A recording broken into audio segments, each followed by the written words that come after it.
Good evening, ladies and gentlemen. Welcome to this regular session of the City of Leawood governing body. The governing body will come to order. I'll ask the clerk to call the roll. Councilmember Sippel. Here. Councilmember Phillip. Here. Councilmember Kane. Here. Councilmember Larson. Here. Councilmember Gayed. Here. Councilmember Sunkel. Here. Councilmember Harrison. Here. Councilmember Castor. Here. And Mayor Mark Elkins is present and presiding. Thank you. I find that the entire governing body is present and participating this evening, so a quorum does exist, and we'll proceed to the business of the evening. And with that, I would invite the scouts from Scouting America Troop 92 to come forward and present the colors.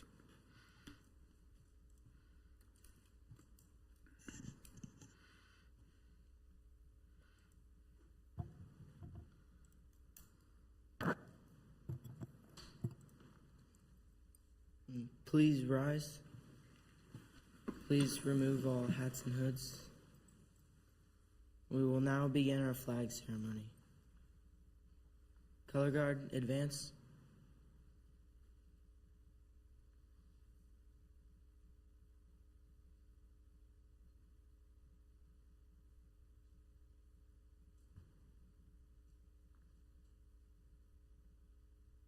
Color guard, post the colors. Please join us in reciting the Pledge of Allegiance. I pledge allegiance to the flag of the United States of America and to the republic for which it stands, one nation under God, indivisible, with liberty and justice for all. Color guard, honor your flag. Color guard, retire the colors.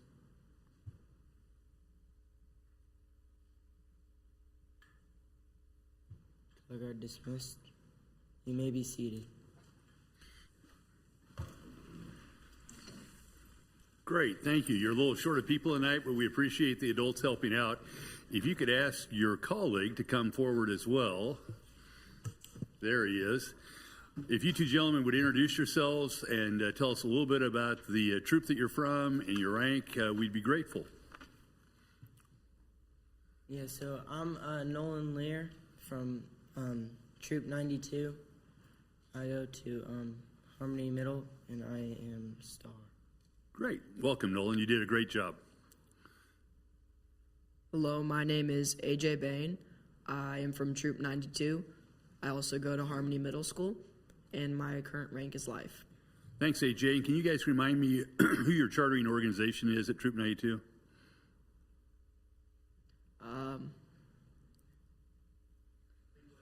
Church. Yeah. It is the Leawood Lions Club. Very good. So, again, we thank the Lions Club for their support of scouting and for all that they do in our community as well. But you fellows did a very nice job. Thanks for being here. Thank you, sir.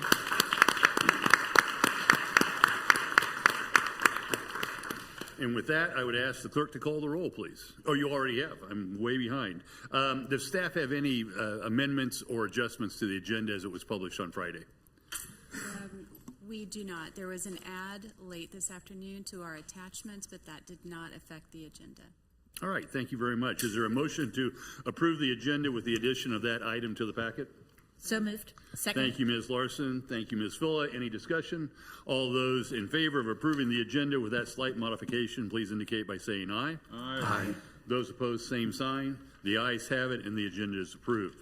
That takes us to the section that ordinarily is citizen comments. I note that we've had 4 individuals sign in this evening to speak to the governing body, and the indication is that all 4 of those individuals are interested in giving us their perspectives on item 14A relating to Hallbrook North. So I'm going to change up the agenda just a little bit with that, and for those that wish to be heard on Hallbrook North, we will open a public hearing when we get to that item on the agenda, so we can take your comments in connection with what the other comments that will be heard on Hallbrook North. So is there anybody in the audience who wishes to be heard on an item that's not on the governing body's agenda this evening?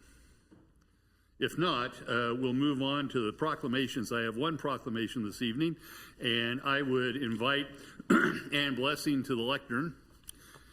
Ms. Blessing, welcome back. It's good to see you again. And today I've issued a proclamation for the city of Leawood that goes as follows. Whereas the arts and humanities embody much of the accumulated wisdom, intellect, and imagination of humankind, and whereas the arts and humanities enhance and enrich the lives of every American, and whereas the arts and humanities play a unique role in the lives of our families, our communities, and our country, and whereas the humanities help diverse communities across the United States explore their history and culture with the support and partnership of the National Endowment for the Humanities, state humanities councils, and local educational and cultural institutions. And whereas the creative industries remain among the most vital sectors of the American economy, providing new opportunities for developing cities, creating jobs and economic activity within their own industry and across sectors, and making communities attractive to business development. And whereas the nonprofit arts industry alone generates $151.7 billion in governmental revenue and $166.3 billion in economic activity, that was in 2022, by organizations and audiences, including spending by attendees to arts events at a general rate of $31.47 per person per event, beyond the cost of admission on items such as meals, parking, and lodging, making the arts a vital income source for local businesses. And whereas the National Endowment for the Arts, the National Endowment for the Humanities, local arts agencies, and communities across the country have regularly designated October as National Arts and Humanities Month. And now, therefore, I, Mark E. Elkins, Mayor of the City of Leawood, Kansas, do hereby proclaim October as National Arts and Humanities Month in the City of Leawood, and call upon our community members to celebrate and promote the arts and culture in our nation, and to specifically encourage greater participation in taking action. In testimony whereof, I have hereunto set my hand and caused the seal of the City of Leawood to be affixed this 6th day of October 2025. And on behalf of the arts community here in the City of Leawood, I welcome Ms. Ann Blessing, who serves as the chairman of the Leawood Arts Council. Ann, welcome back. Do you have some comments for us? Thank you. I just want to thank the City Council and Mayor Elkins for your strong support of the arts and the humanities in our city. And on behalf of the Leawood Arts Council, I accept the proclamation. I will share this with my fellow Arts Council members at our meeting later this month. My fellow Arts Council members and I believe that the arts in Leawood, not just public art, but also our arts programming, is part of living in distinction in this city, and what makes all of us, including myself, so very proud to call Leawood my home. So thank you so much. I wanted to debut our new logo. Very nice. And which is, of course, is based upon the City of Leawood logo. So you'll be seeing us scurrying around at arts events with our new T-shirts on. So thank you so much. Excellent.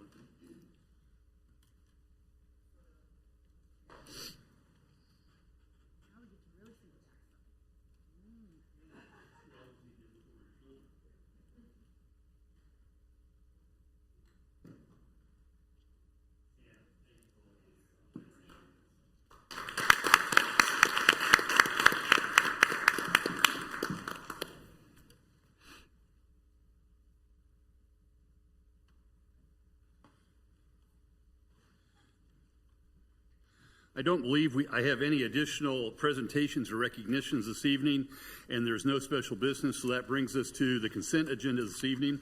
Are there any governing body members who wish to withdraw any of the items that show on the consent agenda for additional question, comment for staff or others? Ms. Kane. Item K and item P, please. K for Kane. K for King. And P for Paul. Correct. Ms. Phillip.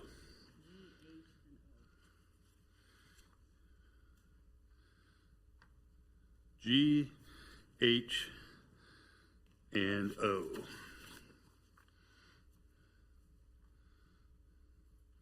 Others? Ms. Larson? They've already been taken. All right, thank you. Any on the right-hand side of the dais? If not, do I hear a motion to approve the consent agenda with the exception of items G, H, K, O, and P? Move to approve all but the remaining items. Thank you, Mr. Sipple. Is there a second? Second. Thank you, Mr. Sunkel. And I think, Mr. Sipple, just to be technical, you said all but the remaining items were the ones I called. You meant the opposite, right? Yes. So all the items with the exception of those that I called out. Mr. Sunkel, your second is for that as well. Thank you. Is there discussion? If not, all those in favor of adopting and approving the consent agenda with the exception of items, as I said, G, H, K, O, and P, please indicate by saying aye. Aye. Those opposed, same sign. The ayes have it, and the consent agenda with those exceptions is adopted. We'll take those in order and start with item G, request to refer a recommendation of a juvenile helmet ordinance to the Bike Walk Committee. Ms. Phillip.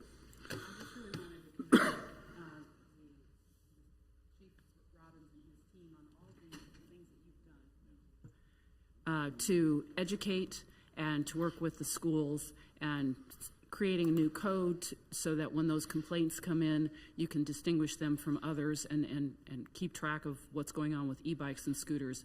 And then adding on this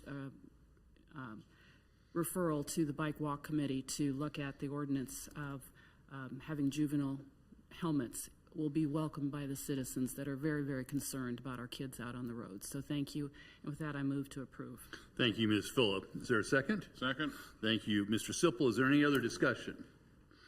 If not, all those in favor of approving the referral of a recommendation of a juvenile helmet ordinance to the Bike Walk Committee, please indicate by saying aye. Aye. Those opposed, same sign. The ayes have it, and the request for a referral is unanimously approved.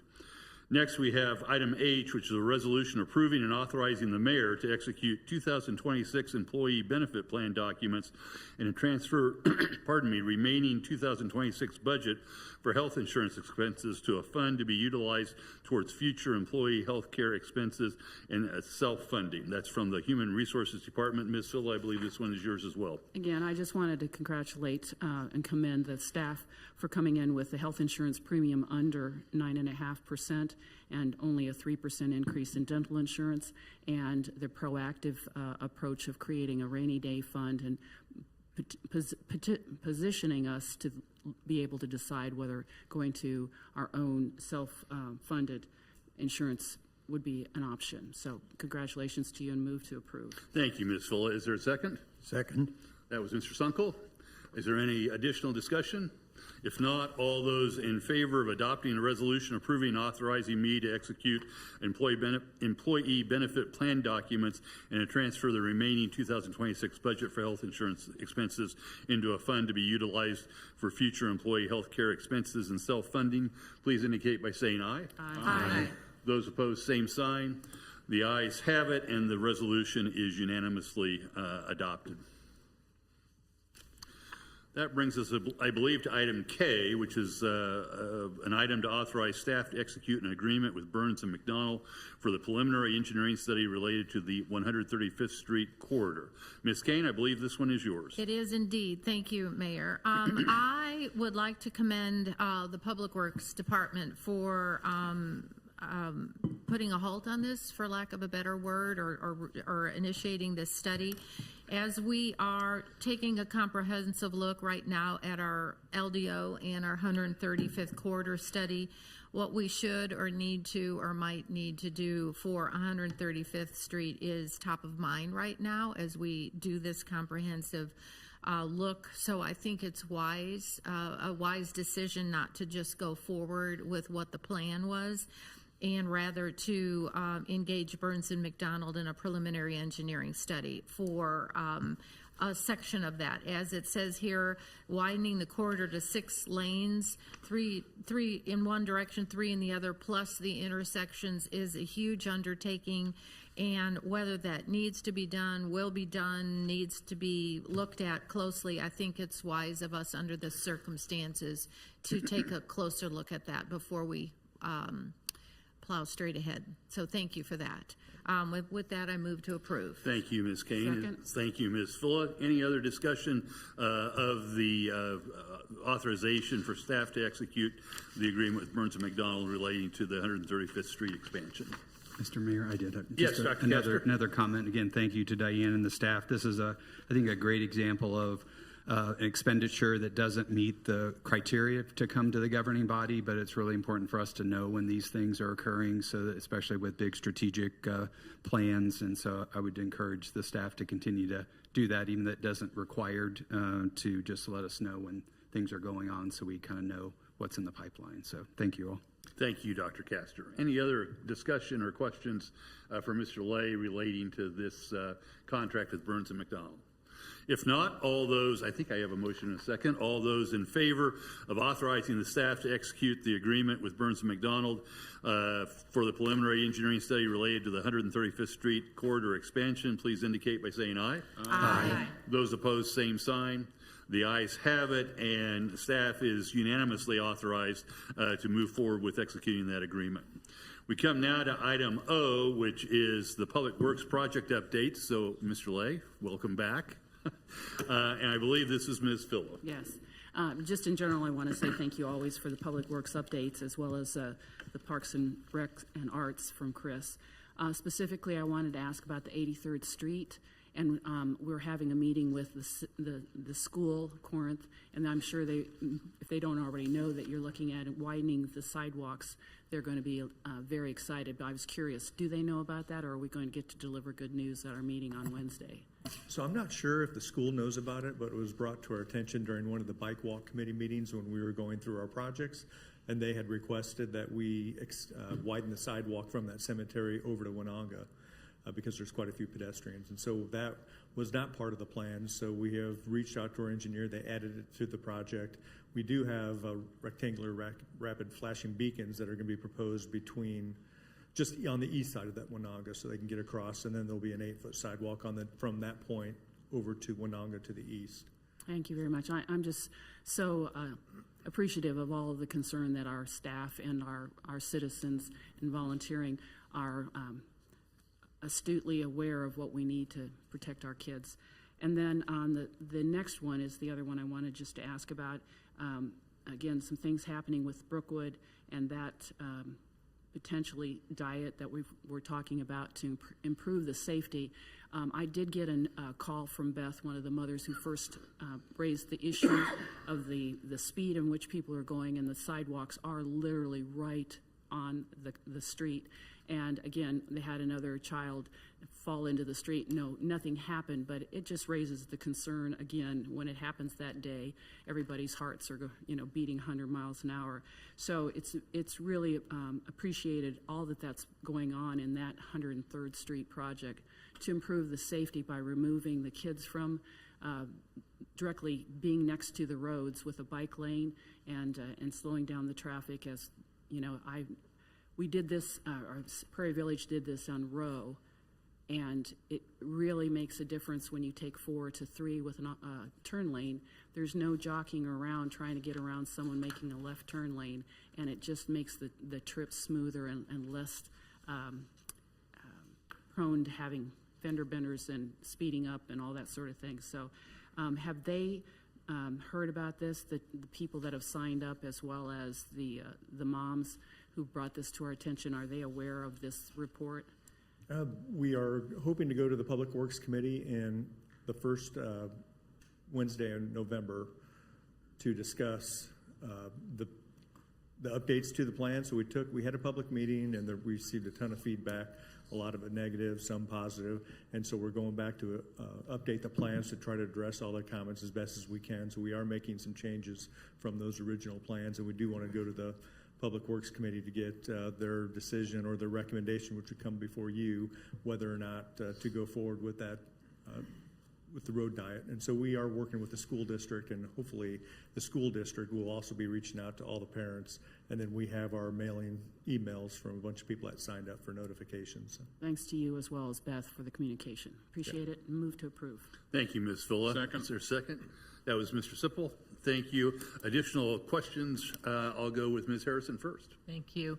David, I've been spending a lot of time driving east and west along these corridors, 103rd, 87th, even 75th. I know that's Prairie Village. And there's so many places where the sidewalks are up against the street just because of old city planning rules. But what's the name for the little railings, for lack of a better word, that are sometimes installed in the concrete of the sidewalks that, while I understand they won't protect a child, they're kind of a visual, hey, watch out. What are those called? Barrier wall, are you referring to the one in front of Brookwood, the concrete barrier wall? These are just poles. Balliards. Oh, they're tubular marker. Yeah, there we go, tubular markers. Has there been any conversation or thought about installing tubular markers when we're already going to be ripping up the concrete in an area where the sidewalks are up against a very busy street? We haven't discussed that yet. We've been looking at going with wider sidewalks and doing a 2-foot buffer off the back of curb is what we've been so far looking at, and working with the adjacent property owners. Okay, very good. Thank you. Ms. Larson. David, I had a quick question about the 123rd Street project and the easements that the city will be receiving. Have we received any pushback on those easements so far? We are working into the details out still with Evergy. So most of the easements necessary are actually for their cabinets that they're going to be installing.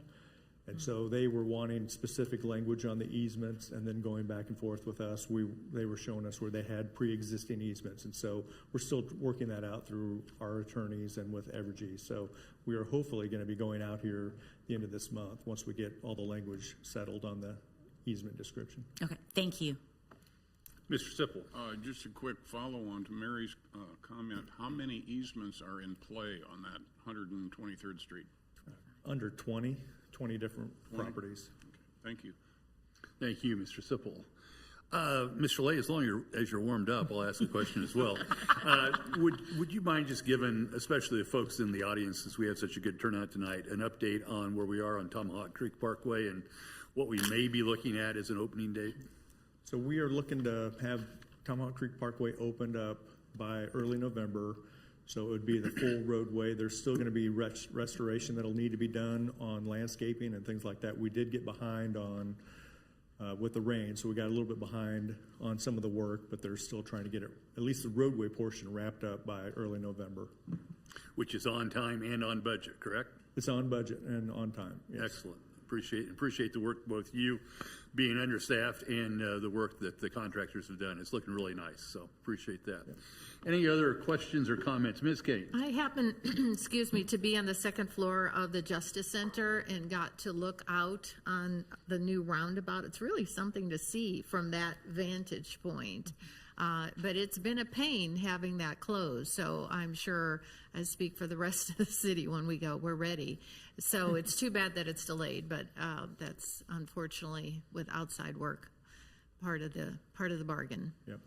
Yeah, Thank you. I get pictures from that view quite often from someone.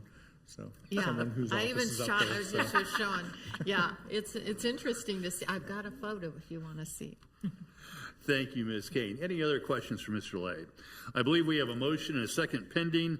All those in favor of accepting the staff report on the Public Works project updates, please indicate by saying aye. Aye. Those opposed, same sign. The report is accepted. And we come now to item P as in Paul, which is the staff report on projects from the Director of Parks, Recreation, and Arts. Ms. Kane. Yes, thank you. A couple of things to note as a member of the Parks and Rec Committee for all these years. I read, thank you, I love this report, but I read with interest, with not interest, I was sad to read about the bathhouse at Ironwoods Park, the reno for that costing more, unfortunately, than we expected, and nothing is in the budget to rebuild that structure in the near future, and that we're looking for a short-term option of portable potties out there, which of course is never a good long-term fix.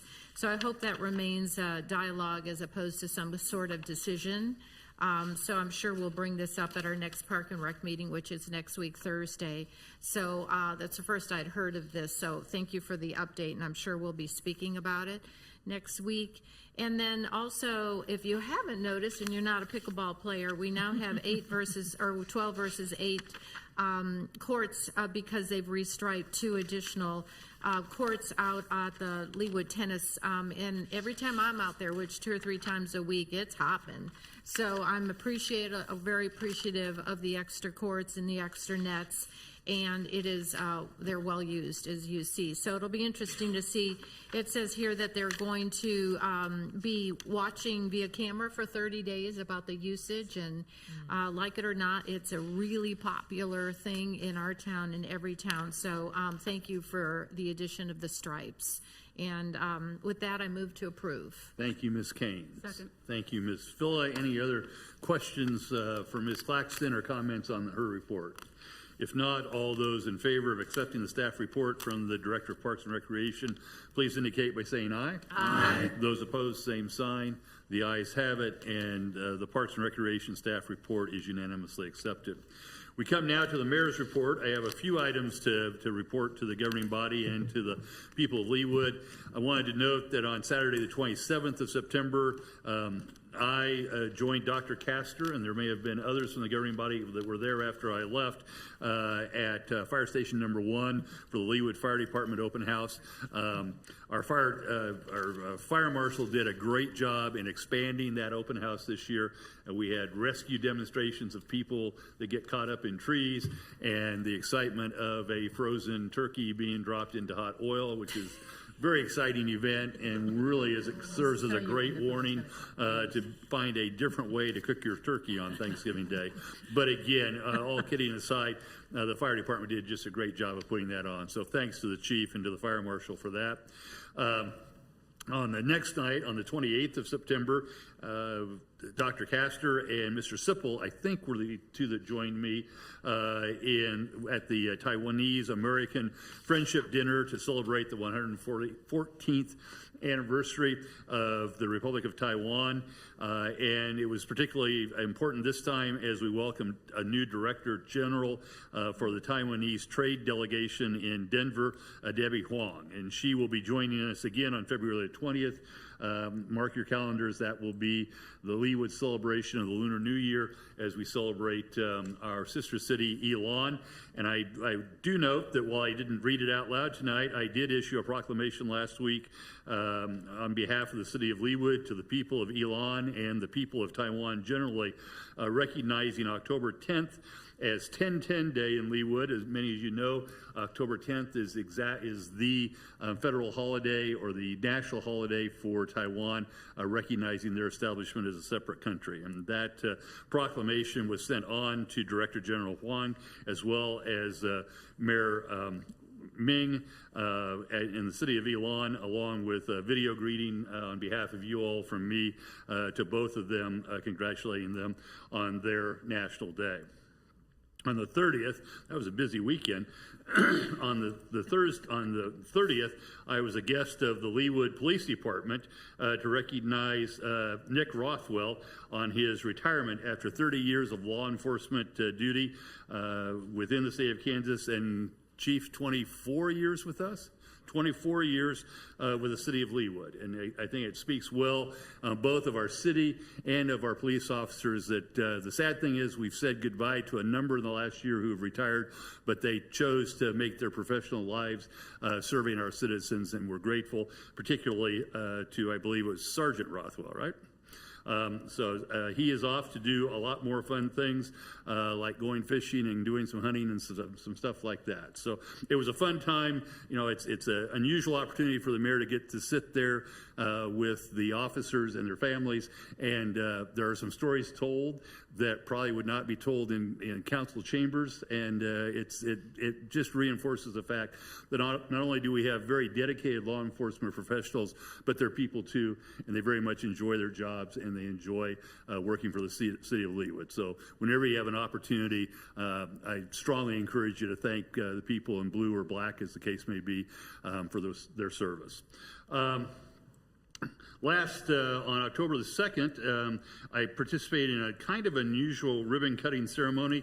I jumped the city line over into Overland Park to cut a ribbon, but it was a fun and kind of unusual situation in that the Advanced Aesthetics Company, who started in Leawood 15 years ago. You know, so many times I do a ribbon cutting, and we've got young folks who are just starting on their entrepreneurial journey, and unfortunately, many of them don't make it much past past the second or third year.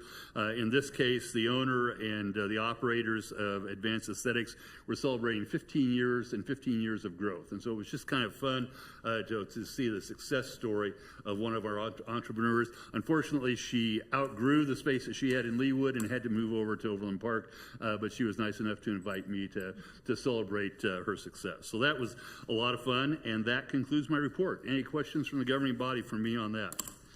Yes, Dr. Castor. Actually, I just had an additional comment about the fire station open house. In the basement, they had demonstrations of the new CPR machines, automatic CPR machines that we funded a couple of weeks ago, and really impressive. And I think that's going to have a big impact for our citizens and our visitors who have cardiac arrest while they're here. So great point, and I'm glad you reminded me of that, because I was so impressed myself with that I asked Ms. Brittenstein to film one of our Director of Emergency Services presentations on the automated CPR machine, because it really is remarkable. And anybody that's interested in seeing it, we've got the, I think it's a YouTube video, isn't it, that you can see. It's a very short presentation, but it's going to save lives. As you all may recall, it was one of the 2 decision packages that we actually approved in addition to our regular budget.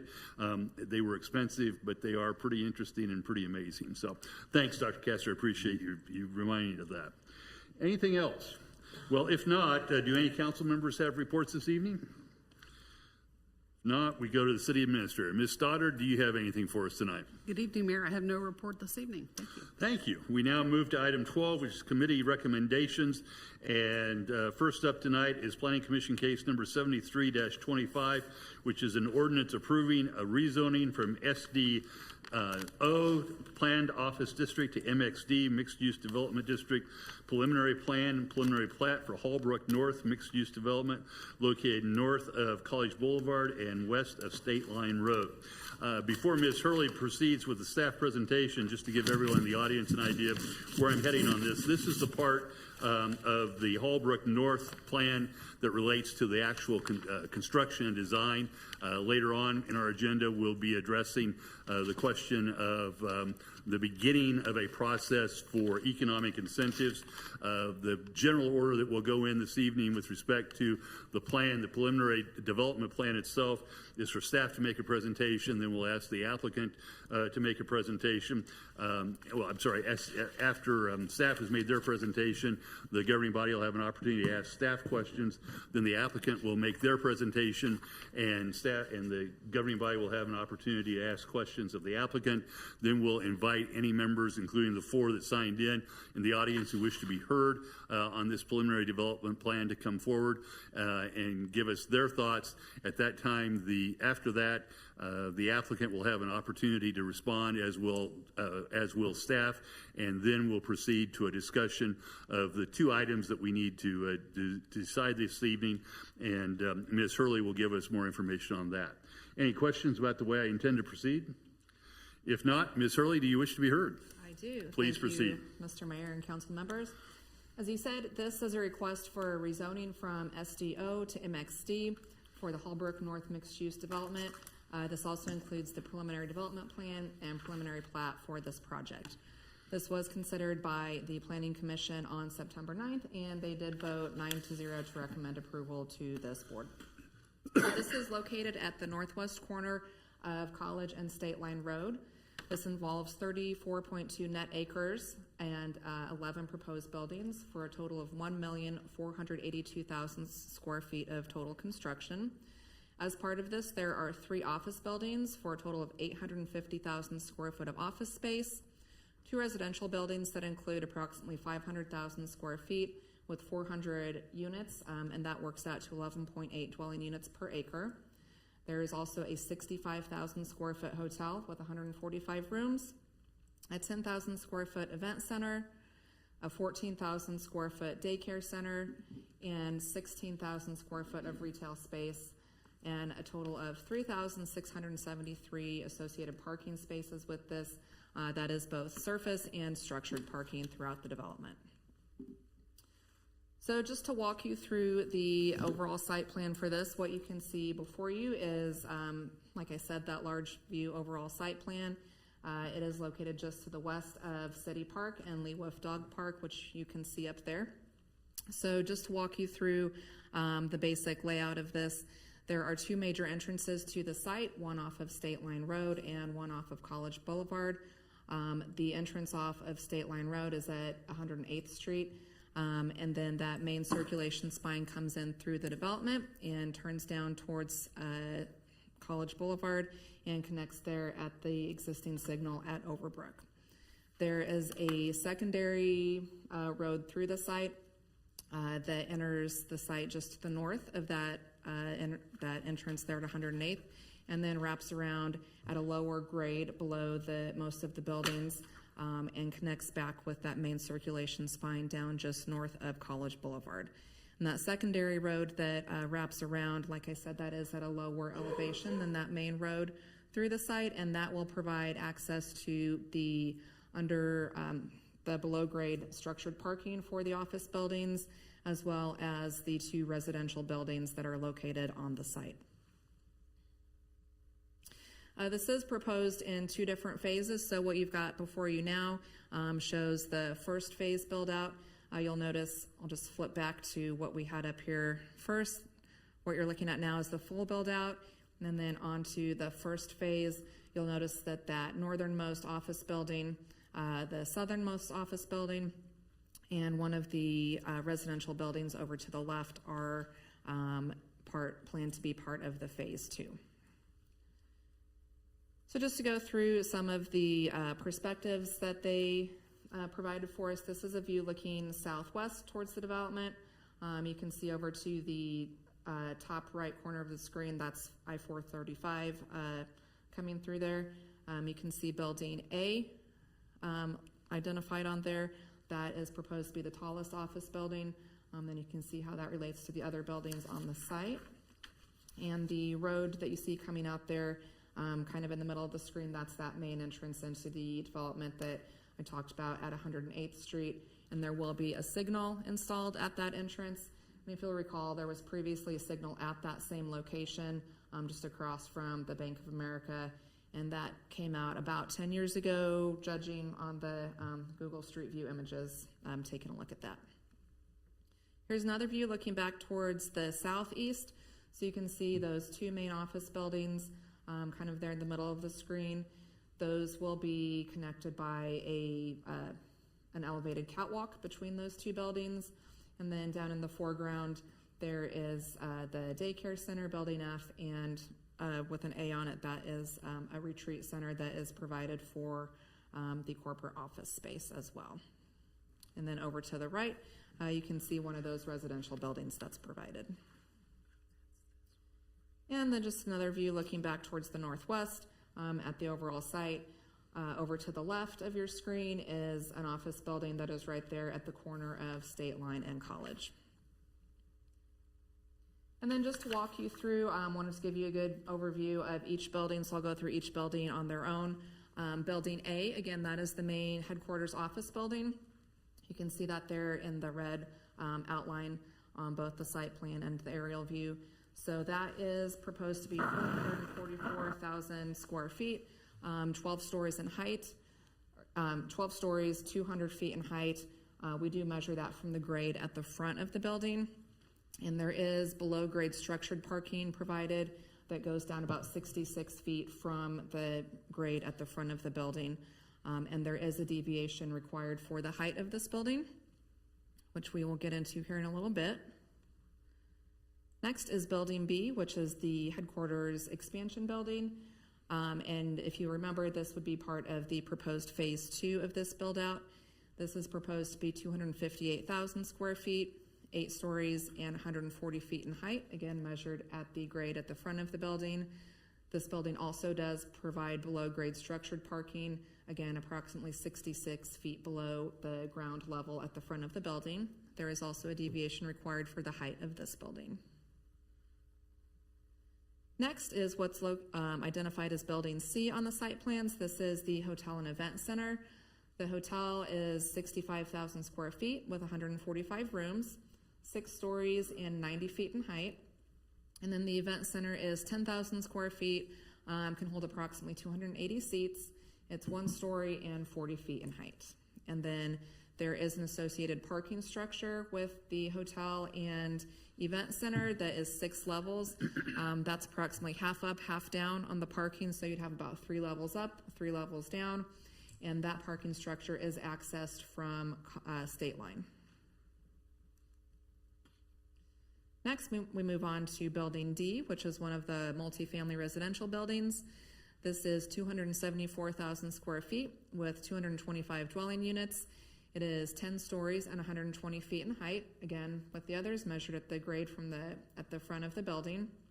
This one also does provide below-grade structured parking, and there is a deviation requested for the height of this building as well. Then moving just to the west, this is Building E, which is the second multifamily residential building. It is 225,000 square feet with 175 units.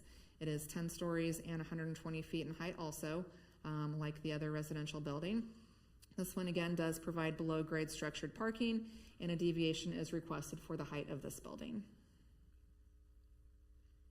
Then we jump to the north end of the site. This is Building F. This is the proposed child care center. It is 14,000 square feet. It's 1 story and 35 feet in height. And then back down to the buildings labeled as G, H, and J. These are out along State Line. These are the retail or restaurant uses. Between these 3 buildings, there's a total of 16,000 square feet. They're all proposed to be 1 story and 35 feet in height. Then Building K is that office building down at the southeast corner of the property. The office building is 155,000 square feet. It is 5 stories and 85 feet in height. It also has an associated parking structure that is 6 levels. And then finally, there is the Corporate Retreat Center up back towards the north end of the site, which is 6,000 square feet and 1 story or 35 feet in height. So as I mentioned, there are a number of deviations that are requested as part of this project, so we'll go through those. The first is in regards to setback. So in the MXD district, 40-foot setback is required for any buildings from an exterior property line. The LDO does allow the setback from a public street to be reduced to 75% of the standard requirement, which in this case would be 30 feet. And the applicant is requesting a 30-foot setback from State Line Road for the headquarters expansion building, which is that Building B at the very north end of the site, as well as the hotel and event center and the parking structures there along State Line Road. The next deviation requested is in regards to the floor area ratio. And just to give a real quick explanation of that, the floor area ratio, that's the tool that allows us to really have some control over the density of a site. So we're talking about all of the building area, not just the footprint that we're looking at on a site. So we take the total square feet of the floor area that's proposed, divided by the total lot area. That gives us a decimal number. And so what the LDO allows is a 0.25 floor area ratio for the MXD zoning district.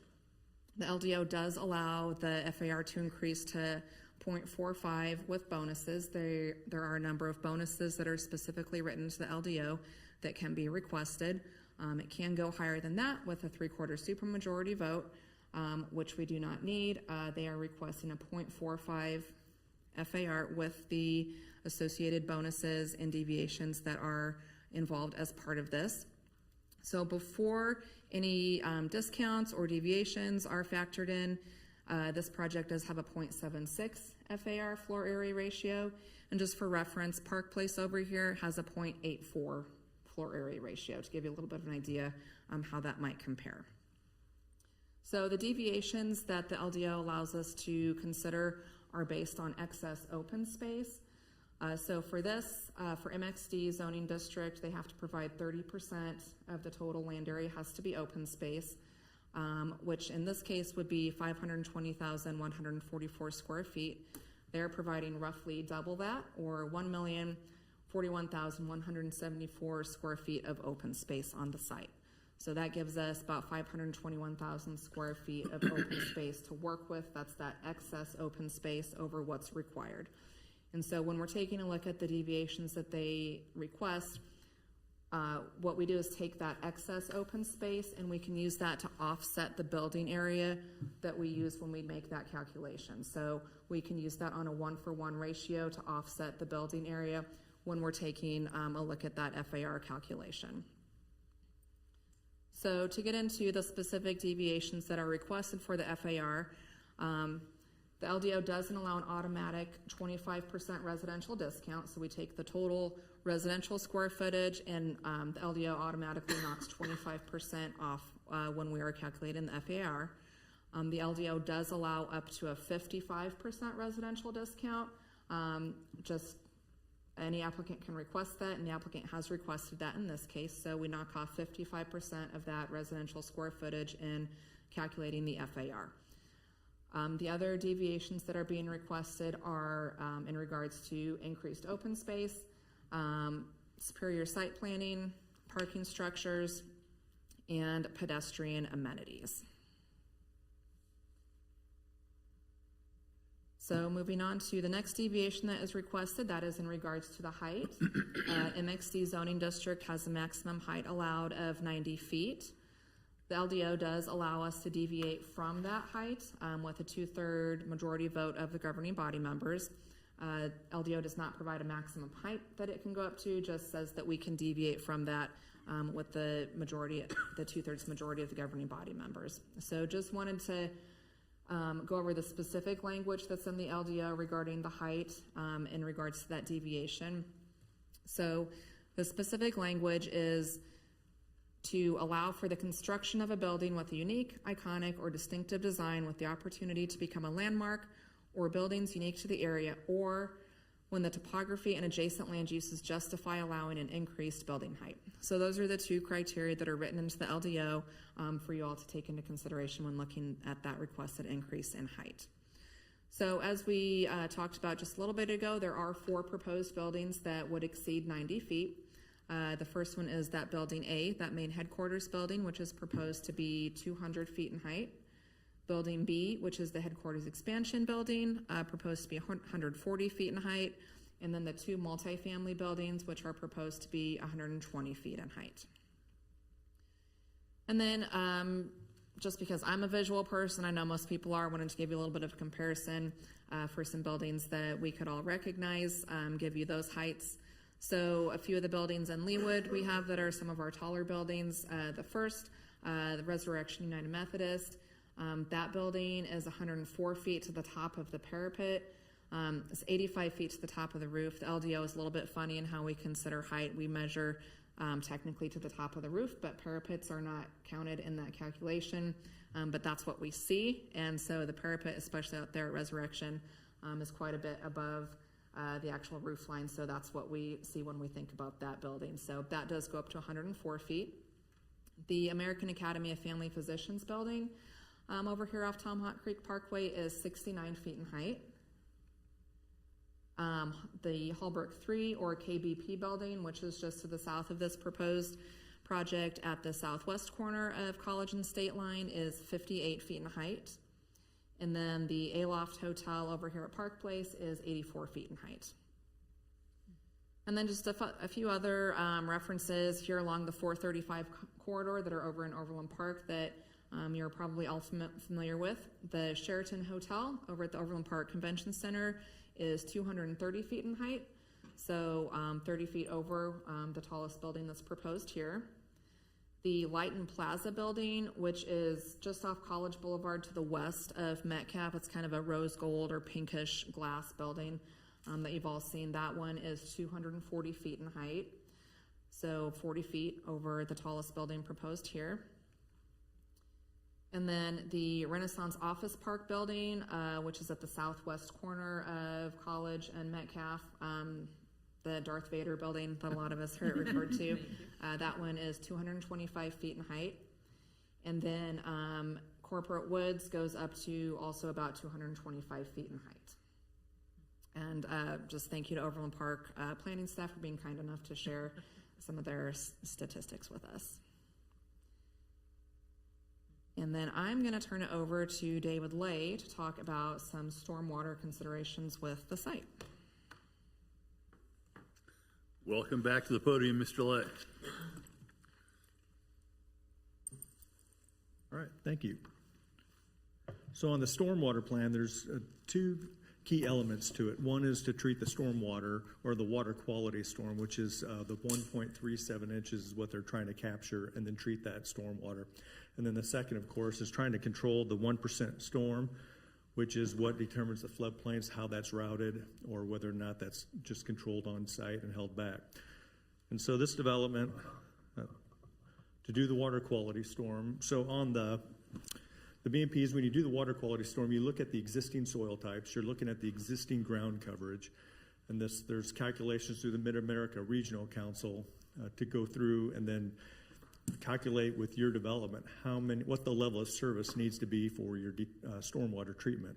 And so with that, the developer is proposing to do an extended dry detention basin, which is shown in blue, and it's in the southwest corner of their development. So most of the water will get routed through that BMP, and it will treat that first flush, and it holds it for approximately 40 hours to treat it. So there's amended soils, and there's native vegetation that has deep roots to be able to absorb that water, and then also with the evaporation, and then also over 40 hours, it just slowly releases out to the creek.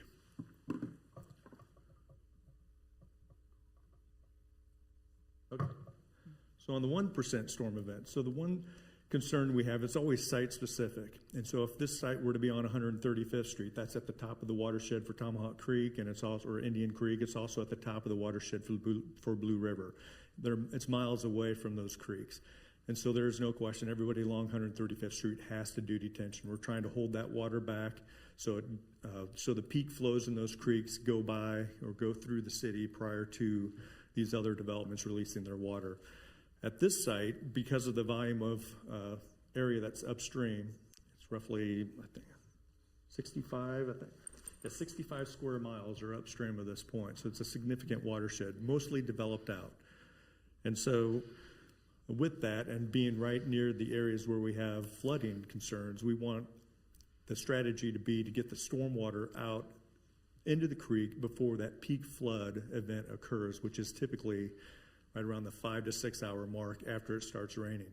And so the developer hired Dr. McEnroe to look at this and analyze it to determine whether or not detention would be beneficial. And from his study, he's determining, because of that lag, that it's best to get the water out into the creek when the water is only 3 to 4 feet high, to get the water from Harbrook North into the creek and get it downstream through Leawood, through Kansas City, before that peak flood comes through from upstream. We hired Water Resource Solutions, WRS, to review that study. And WRS is the one that created the 3D model of Indian Creek between Mission and State Line. And they also created the 3D model for KCMO from State Line down to between Warnell and Holmes. And so they're very familiar with this area. They've been working in this watershed for close to 10 years. They've also created a 3D model of the entire watershed to look at the flow rates and the volumes that are coming down through Indian Creek. Their recommendation is they also concur with Dr. McEnroe that detention does not provide any benefits. The issue is if you start holding that water back and releasing it over a 12-hour time frame, when those peak flows come through the park 5 hours after the storm event, you're actually adding to the flooding that's occurring. So it's best to get the water out ahead of that storm event.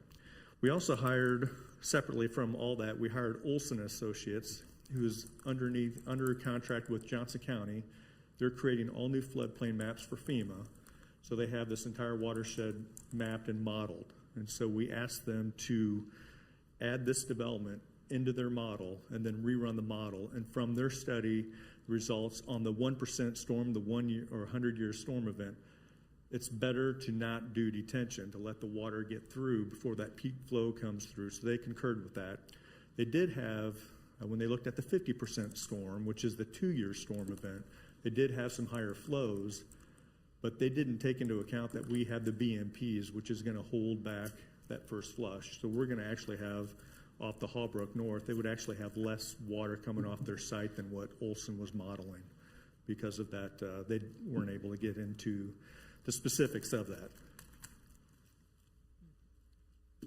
So really, I guess just to wrap up, so since the site is adjacent to the flooding where it's occurring, due to the peak flows or the peak flooding is occurring 5.5 to 6.5 hours after the rain event, and the Public Works recommendation, along with 3 different professionals, is to not do detention, to let the water get to Indian Creek prior to that peak flow coming through.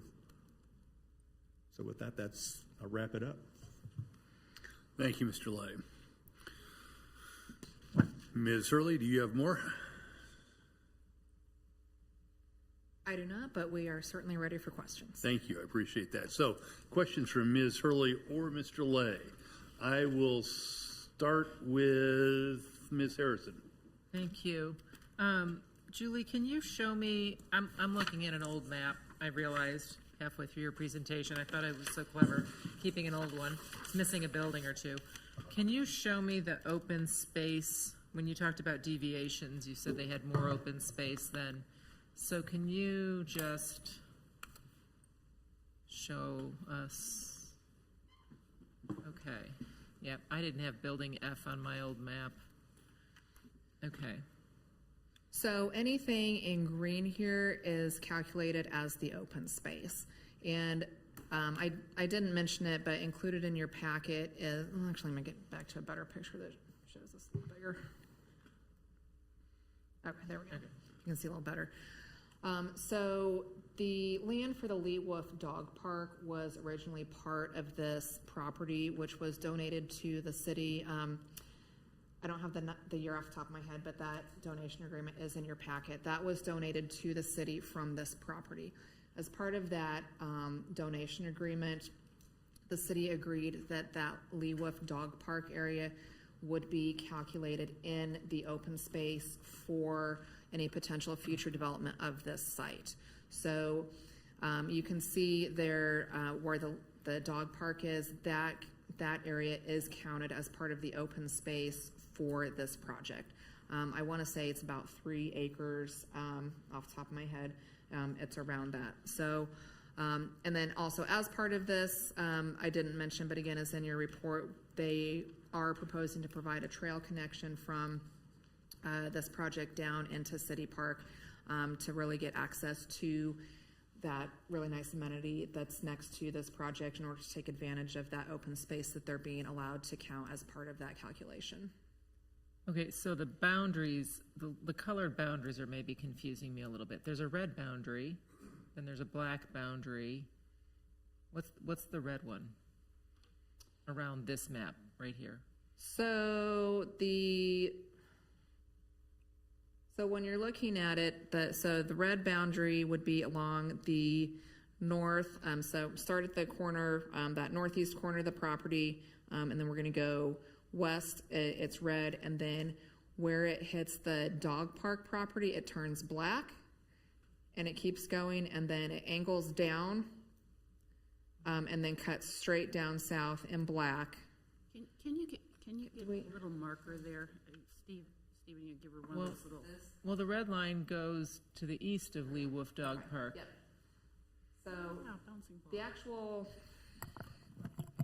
So the actual project site is along the north and then comes down here. Okay. Over and then down. Okay, so the project site is the red. The black is the dog park area that we can count.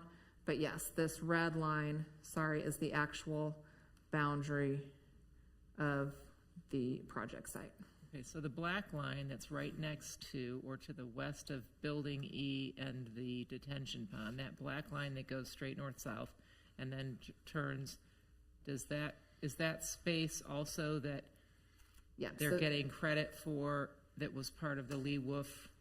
These are 2 separate parcels, this kind of boot-shaped one. Oh. And then down here, those are 2 separate parcels that are part of the project site. So that is actually part of the development site. The dog park is just this area up here. Are future buildings going there? No. Okay. Okay. Thank you.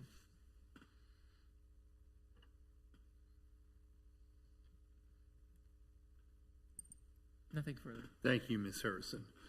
Ms. Larson? Yes, thank you. Julie, I had a question about the deviation from the 40 feet to 30 feet along State Line Road where the parking garages are located.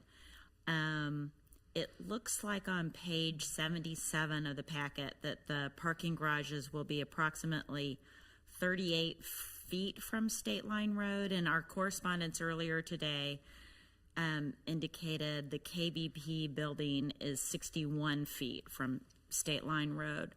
I'm just a little concerned about those parking garages being located so close to State Line Road.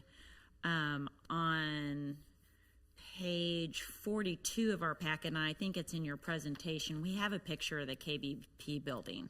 If we could go to that.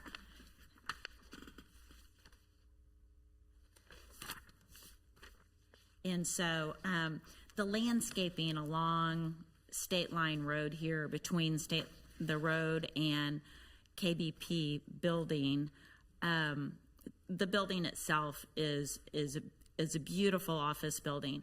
But a parking garage, I don't know what that is going to look like, and typically parking garages aren't as attractive as what this is going to be. So if this deviation is given, I would ask for the developer to really beef up the landscaping at this location. I understood you to say, I read in the materials it's 6-level parking garage with 3, and I heard you to say 3 levels above ground. So I don't know what landscaping is planned, but I am concerned about the proximity to State Line and then the aesthetic of having the 2 large parking garages along State Line with minimal landscaping. Go ahead, Ms. Hurley. I was just going to expand on that for anybody listening.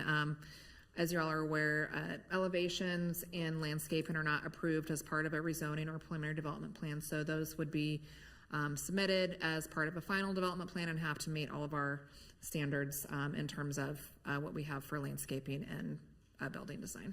Yes, understood. I just thought that this was an appropriate time to mention it as we're considering whether to grant the deviation from 40 to 30 feet. And then just to provide a little more context, like I had said in our email correspondence today, for reference, the parking garages over here at Park Place are 30 feet from Knoll. Thank you, Ms. Hurley. Other questions from Ms. Hurley or Mr. Lay? Ms. Phillip. This is really thank you for setting this question I had for you showing the picture of KBP. Is that a 30-foot or 40? That is 61 feet. No, I'm not talking about height. Oh, the distance from State Line. Okay, so my concern was if you go to 30, is there ability to put a sidewalk? How will the pedestrians move as they're going south along State Line? Yes, there will be a sidewalk along State Line. Okay, but if this is twice the distance that they're proposing, that gives me the feeling that they're going to be right there on the edge of traffic. No, the sidewalk would not be right on the back of the curb. The sidewalk would be, I believe, lined up with what it is here. This perspective is just from Google Street View, so I apologize. It's a little bit distorted. So, but y'all are familiar with driving past it. But there is there is sufficient room proposed with this development for the sidewalk to meet all of our standards. I'm sorry to be slow on this, but the KBP building looks fine, and you say that's 61, and now you're saying that it's going to be fine with 30, and I just visually can't see how that's going to be the same if you only have half the space. The sidewalk will be able to be in the same place. So the building will be, the garages would be closer to State Line than here.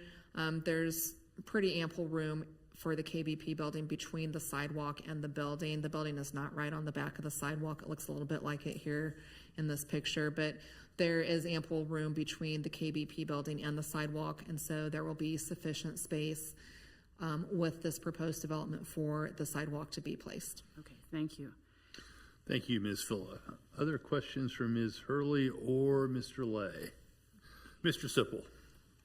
Just for my own clarification, the parking garages at Park Place, you spoke of the one on Knoll or the one on our street right out here, 115th Street? I did not check the setback on those. The ones I was referring to are on Knoll. There are two garages over there. There's the one right at the corner of Town Center Drive and Knoll, and then one just to the south of it, down closer to the Aloft Hotel, and both of those are in line at a 30-foot setback from Knoll. Okay. A question on stormwater. David, I'm sorry I didn't follow your, are we going to have a retention basin on this property? You said you were going to let the water, propose to let the water run off and just get into Indian Creek, but there still is a retention basin here. Is it going to be dry or none of the above? So it's a extended dry detention basin, so it will treat the first flush, that first 1.37 inches, so it's not able to collect the 100-year storm event. It's one that occurs frequently, one of those that we see quite often. The water will go into that basin and then be treated before it it'll be treated, then it'll exit out and go into Indian Creek over a 40-hour period is what they're designed for. It'll just be absorbed. It can be absorbed. There's a lot of plants, native plants with deep root structures that absorb the water. I have some concerns. Maybe like several of us, we don't deal with this all the time, but the intersection of State Line Road and 435 at either 7:30 in the morning or 5 o'clock in the afternoon is somewhat hazardous. I mean, we have accidents down there quite frequently. The engineers are going to propose widening State Line Road, both probably mostly south of 435. The engineers have to give us some degree of comfort that we're not going to cause more accidents down there, because that's our hot spot in the city of Leawood. So the engineer will speak about the traffic. What I can tell you is that it's already 3 lanes southbound, so we're not doing any additional through lanes, but they're adding right turn lanes, left turn lanes, allowing U-turns, adding a traffic signal back actually at where Bank of America is at. There was the signal there back in the late 90s up to about 10 years ago or so, and then it was removed because there wasn't enough traffic volume to justify it. We've met with KCMO. They've reviewed the traffic study. They're in agreement with it. KDOT and MoDOT are reviewing the traffic study also. They're looking at their eastbound, westbound off-ramps, and then also looking at the merging up on 435. So that's all still being studied through MoDOT, KDOT. So that could change somewhat depending on what the results Well, they're proposing to do some work on the eastbound exit ramp. So but yeah, you don't want traffic to back up into the interstate, right? States are still reviewing it. Because I know northbound State Line, if you want to go onto Carondelet or the Quick Trip or get onto eastbound 435, sometimes that gets real confusing and keyed up in there. And so there is going to be another lane on the east side of northbound State Line? No. That could cause me some... There's already 3 lanes. Yeah, there's 3 lanes north and southbound. There are 3, yeah, but people that are trying to go east on either the street or the Quick Trip or 435, that's an issue. So, all right, thank you. Thank you, Mr. Stipple. Ms. Fuller. On the stormwater downstream, I understand the concept of not holding it, because then you've just got your wall of water, another wall of water coming, and then it's just a bigger wall. But are we causing downstream flooding? Or, is Brush Creek going to bear the brunt of that escalating? Or is it just going to be this much water all the way along and we don't add to it? Right, so we're releasing, or the developer would be releasing water from their site when there's not as much water in the creek, so it will not cause flooding downstream. It flows down into Blue River. And so we've had several engineers obviously review it. We've hired Tom Kimes recently. He was at KCMO. He is one of the reasons why we ended up doing our 3D model, because he is the one who hired WRS. He and the Corps of Engineers actually hired WRS to do that 3D modeling in KCMO. So he's worked with KCMO for a long time. He's very familiar with their standards. He reviewed the stormwater study, and he did not see any issues with what we are proposing. And then the last thing I wanted to ask about is roofing material. Is there solar, green roofs, or is that again preliminary? So this is preliminary, so we haven't gotten to that level of detail yet with any of the buildings. So, well, let me put my 2 cents in. That would be a good thing to include. Thank you, Ms. Villa. Mr. Sipple, did I see your hand? One more question from Ms. Hurley.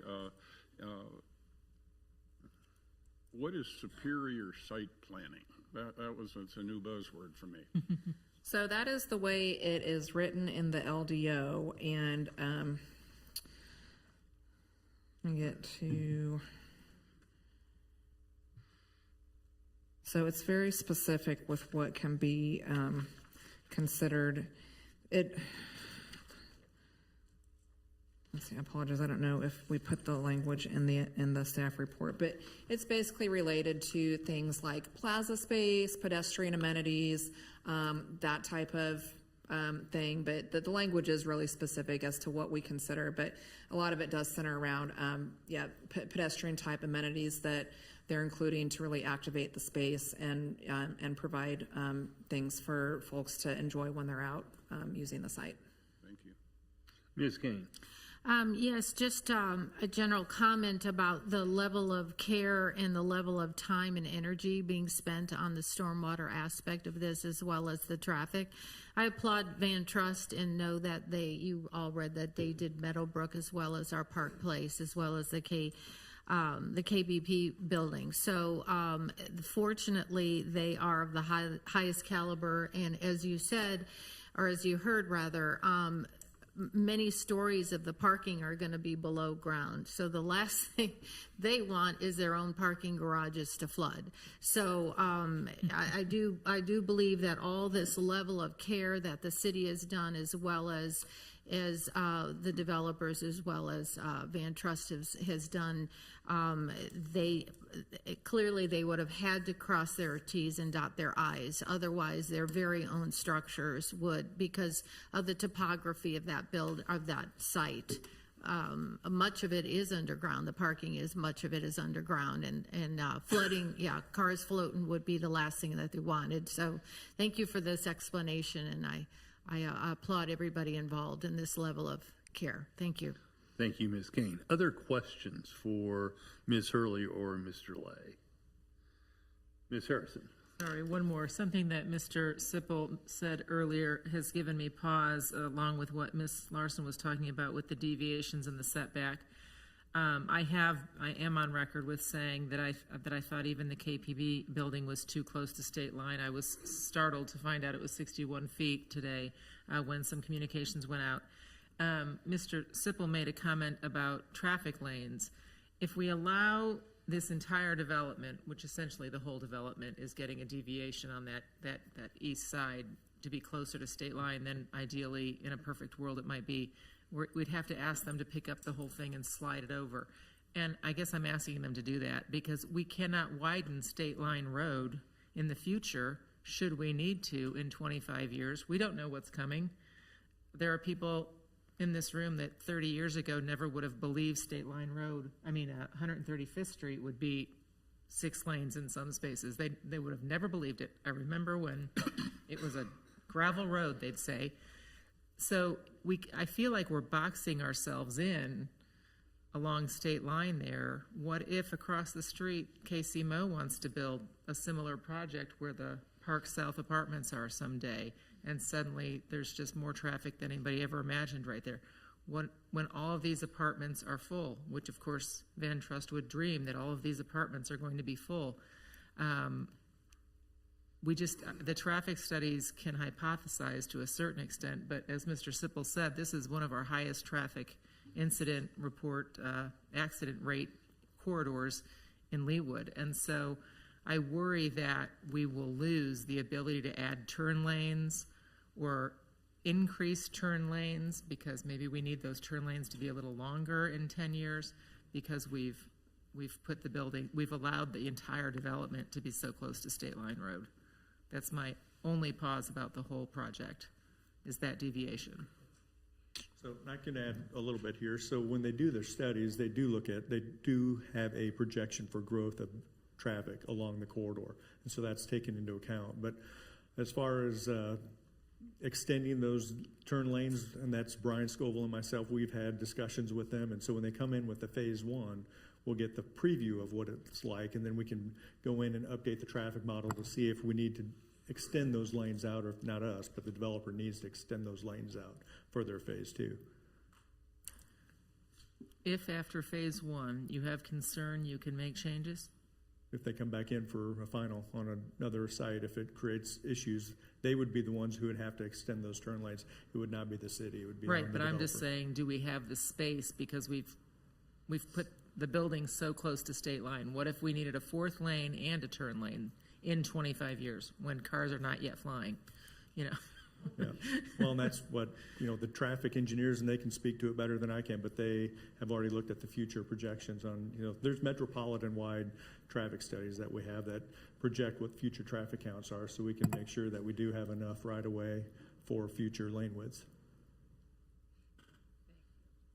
Thank you. Well, Ms. Hurley, Mr. Lay, thank you. You can step back, and I would invite the applicant to step forward. Mr. Duff, are you speaking on behalf of Van Trust this evening? I am, Mayor. If you could introduce yourself and your business address, we're anxious to hear more. I certainly will. Thank you. Before you go forward, Ms. Gayet, thank you. I did forget. Yeah, that's right. Thank you, Mr. Mayor. Before we get started with the conversations with Van Trust, I just did want to disclose I do have a working relationship with Van Trust with my role with KU Hospital.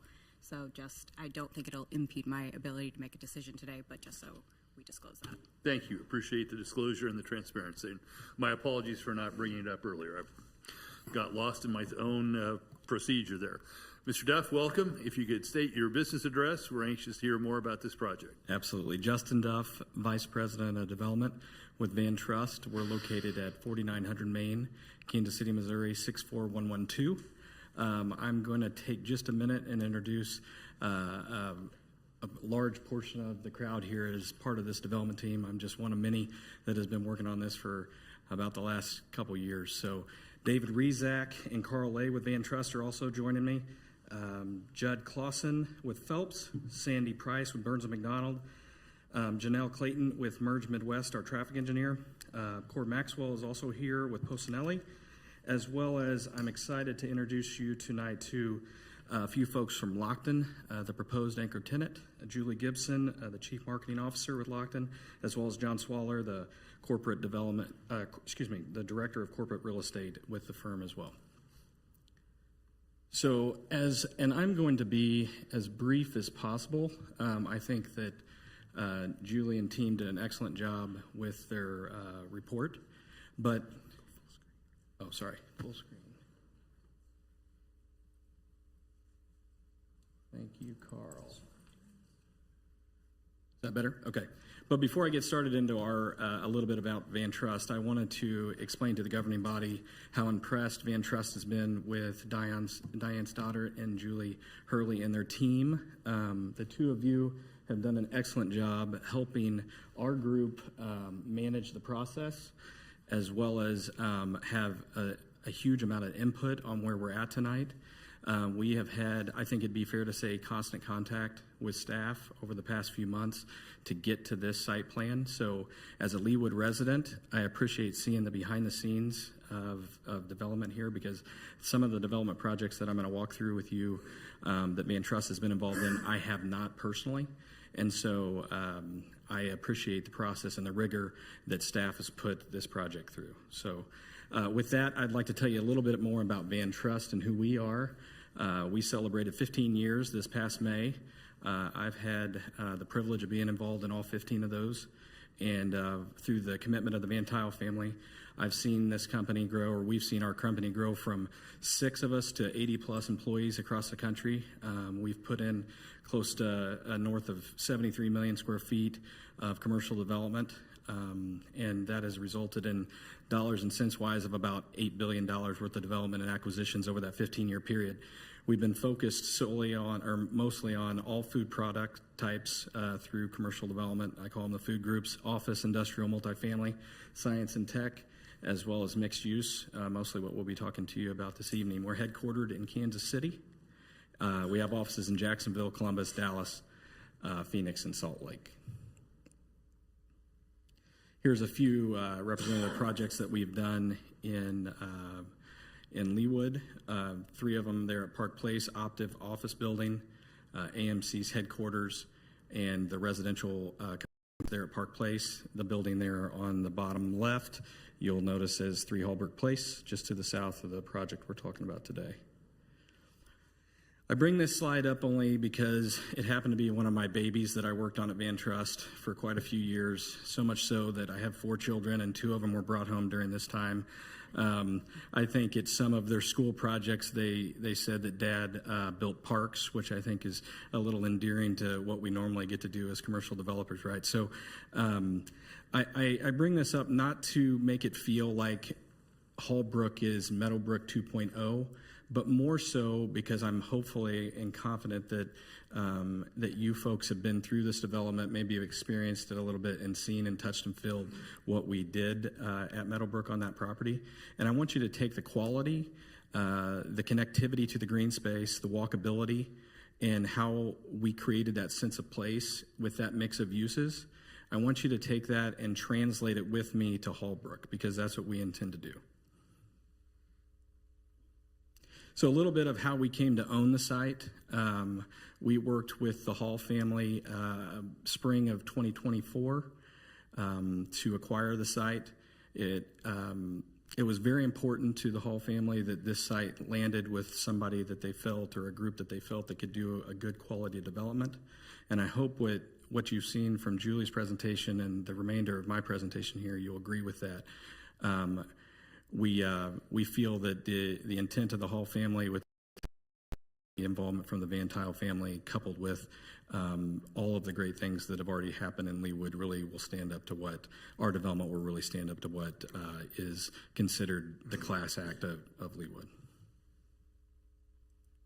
So this master plan development, you can see here we've taken a zoomed out approach to this, and really I won't linger on this slide very long. I just wanted to, and if I can go to my pointer here, I just wanted to focus a little bit on the interaction with the park here. Our 34 acres over here, there's already a well-done park here. I've raised my children in this park. We played a lot of soccer at this park. As much as this development here on our 34 acres needs this park from an amenity standpoint, a green space standpoint, and we know for certain what values that drives, not only from the visitors of the 34 acres that this mixed-use development, but also the residents that will live here, and as well as the office tenant. We know the value that green space brings to developments like this. And so we want it to be a true two-way street. As much as the park and this perpetual green space is going to be an amenity to our 34 acres, we want to do the same for the park visitor. And so we have a trailhead connector here, and the colors are a little bit hard to translate on this drawing, but the intent is to connect to the trailhead and carry those trails in and around and through the park. Even the design of the 2 HQ buildings was intentional with that little catwalk that goes across, because we want park visitors to come into the mixed-use development and see that one of the trails could come across that and look up into that space and be interested in what's up there and feel comfortable coming through that venue and that vista into the development, and maybe experience the retail that will be there, or visit someone at the multifamily or the hotel. So I promised I wasn't going to linger there, but I'm going to move on here. So this is focused a little bit more directly on the 34 acres, and I'll save you from going through all of the components of the development agreement. I think Julie did an excellent job of doing that. But what I will say with this phase 1, and that it'll include all of those components that you see there, this is an opportunity for not only Leawood, the state of Kansas, Van Trust, and our anchor tenant, who I just completely forgot to bring up to the podium. And I will do that right when I'm done here. So I was intending to bring Julie up before. Sorry, Julie. So going through this, you'll see that all of phase 1 here is really going to be developed in a way that's catalytic and creates an opportunity that when you take a best-in-class tenant like Lockton and you're able to put them down on this site, that energy that's created there will introduce all of these other components in a way that can expedite them and bring them forward at once. And so the intent is that once that HQ starts, we would be able to break ground in Q2 of 2026, and we would get through that phase of construction kind of in that end of 2029, first part of 2030. And then what you see here, again, is the phase 2 that's highlighted in this yellow, the additional HQ building, additional units that will be the little brother to this existing multifamily, and then the 150,000 square foot office that we discussed. This video here, I want you to get your bearings before we spin it, because if a picture's worth 1,000 words, our investment in this fly around, I hope, is worth 10,000 words. We really want to answer a lot of questions for you in this, and it's been a very helpful tool in working with the city and neighbors to explain where we're at with this site. And so you will be getting your bearings looking from the northwest back to the southeast. And what this video is going to do is take you in a spin around the development, working to the east and working back around the west. And what you'll see in rotation 1 is phase 1 and what is intended to be built in that time frame that I just mentioned. And what you'll see in the rotation 2 is the evolution of phase 2 and how phase 2 interacts with phase 1 and the existing. Also on the back end of this video, we thought it appropriate to give you, recognizing this is from a bird's eye view when this spins around, we wanted to give you an opportunity to see what this will feel like from a pedestrian level. So we have quite a few pedestrian level shots that will give you the opportunity to see that from more of a human pedestrian scale. Fingers crossed that this works. I may need to get off of the...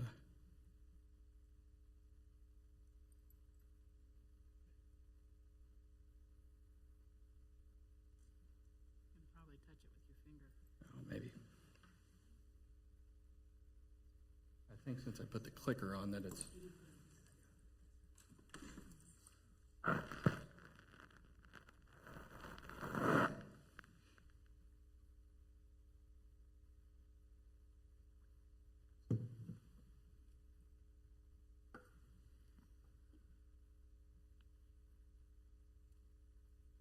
Oh, got it. Thank you.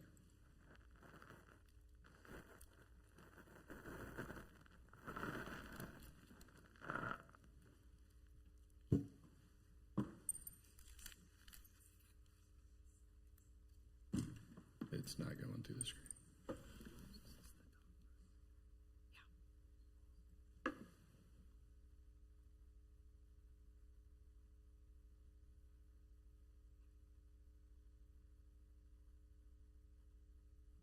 Oh, here we go.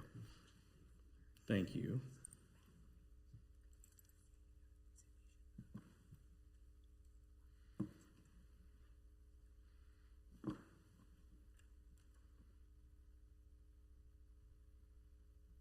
So working along state line here, headed back along the east side, looking back to the west.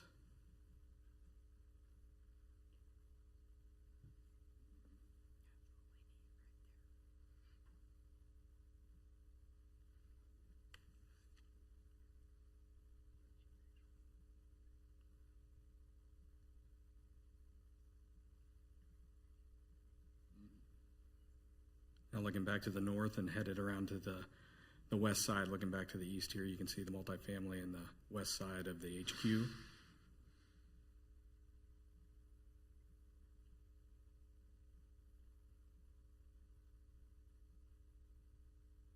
Now you'll see how phase 2 pops out of the ground, starting with the garage.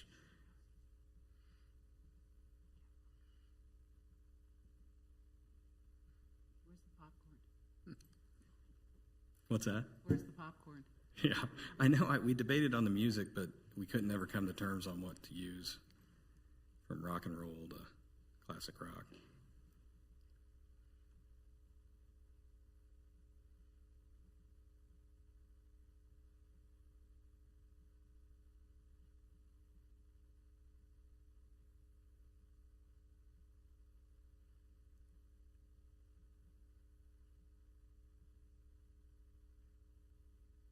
reminder for the group. These are placeholders for the architecture. This is more of a massing sense of place study.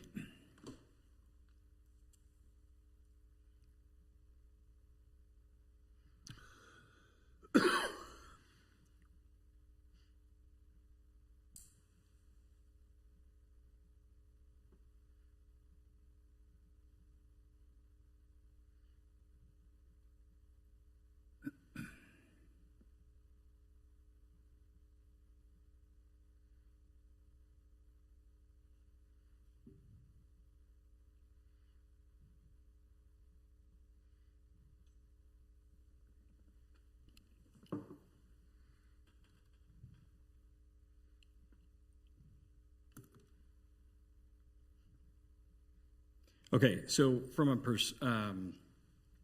more human scale, this is from 435 looking back to the east to the right, and I'll get my pointer back out here. To the right here is Leawood Park and Lee Wolf Park. So this is headed eastbound.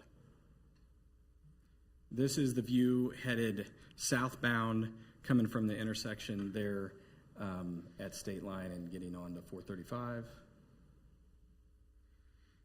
Here's one from State Line looking back to the north. So you can see in the foreground there, you can see how this translates to the KBP building or 3 Holbrook Place, as well as you can start to see from where the HQ building is starting to pop up over that 150. This back here is the Headquarter 2 building. This is from Redbridge transitioning to College. You can see again the translation of this hard corner here between these 2 buildings, the hotel there in the background, and you can start to see the very top of the garages along there, Headquarter building and Phase 2.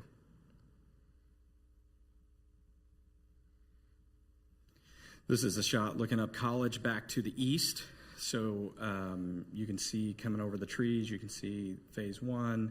You can start to see the multifamily here, the 150,000 square foot office, and the garage that accompanies that office. We were asked earlier today just to take a look at some of the neighborhood perspectives, like elevating out of just those intersections right by the building and taking a step back and heading to the north. And so this is Leawood Estates. This is at 105th and High Drive. And so from a perspective, this is like when the Google Earth guy drives around and you see him with a van and then you see the tower on top.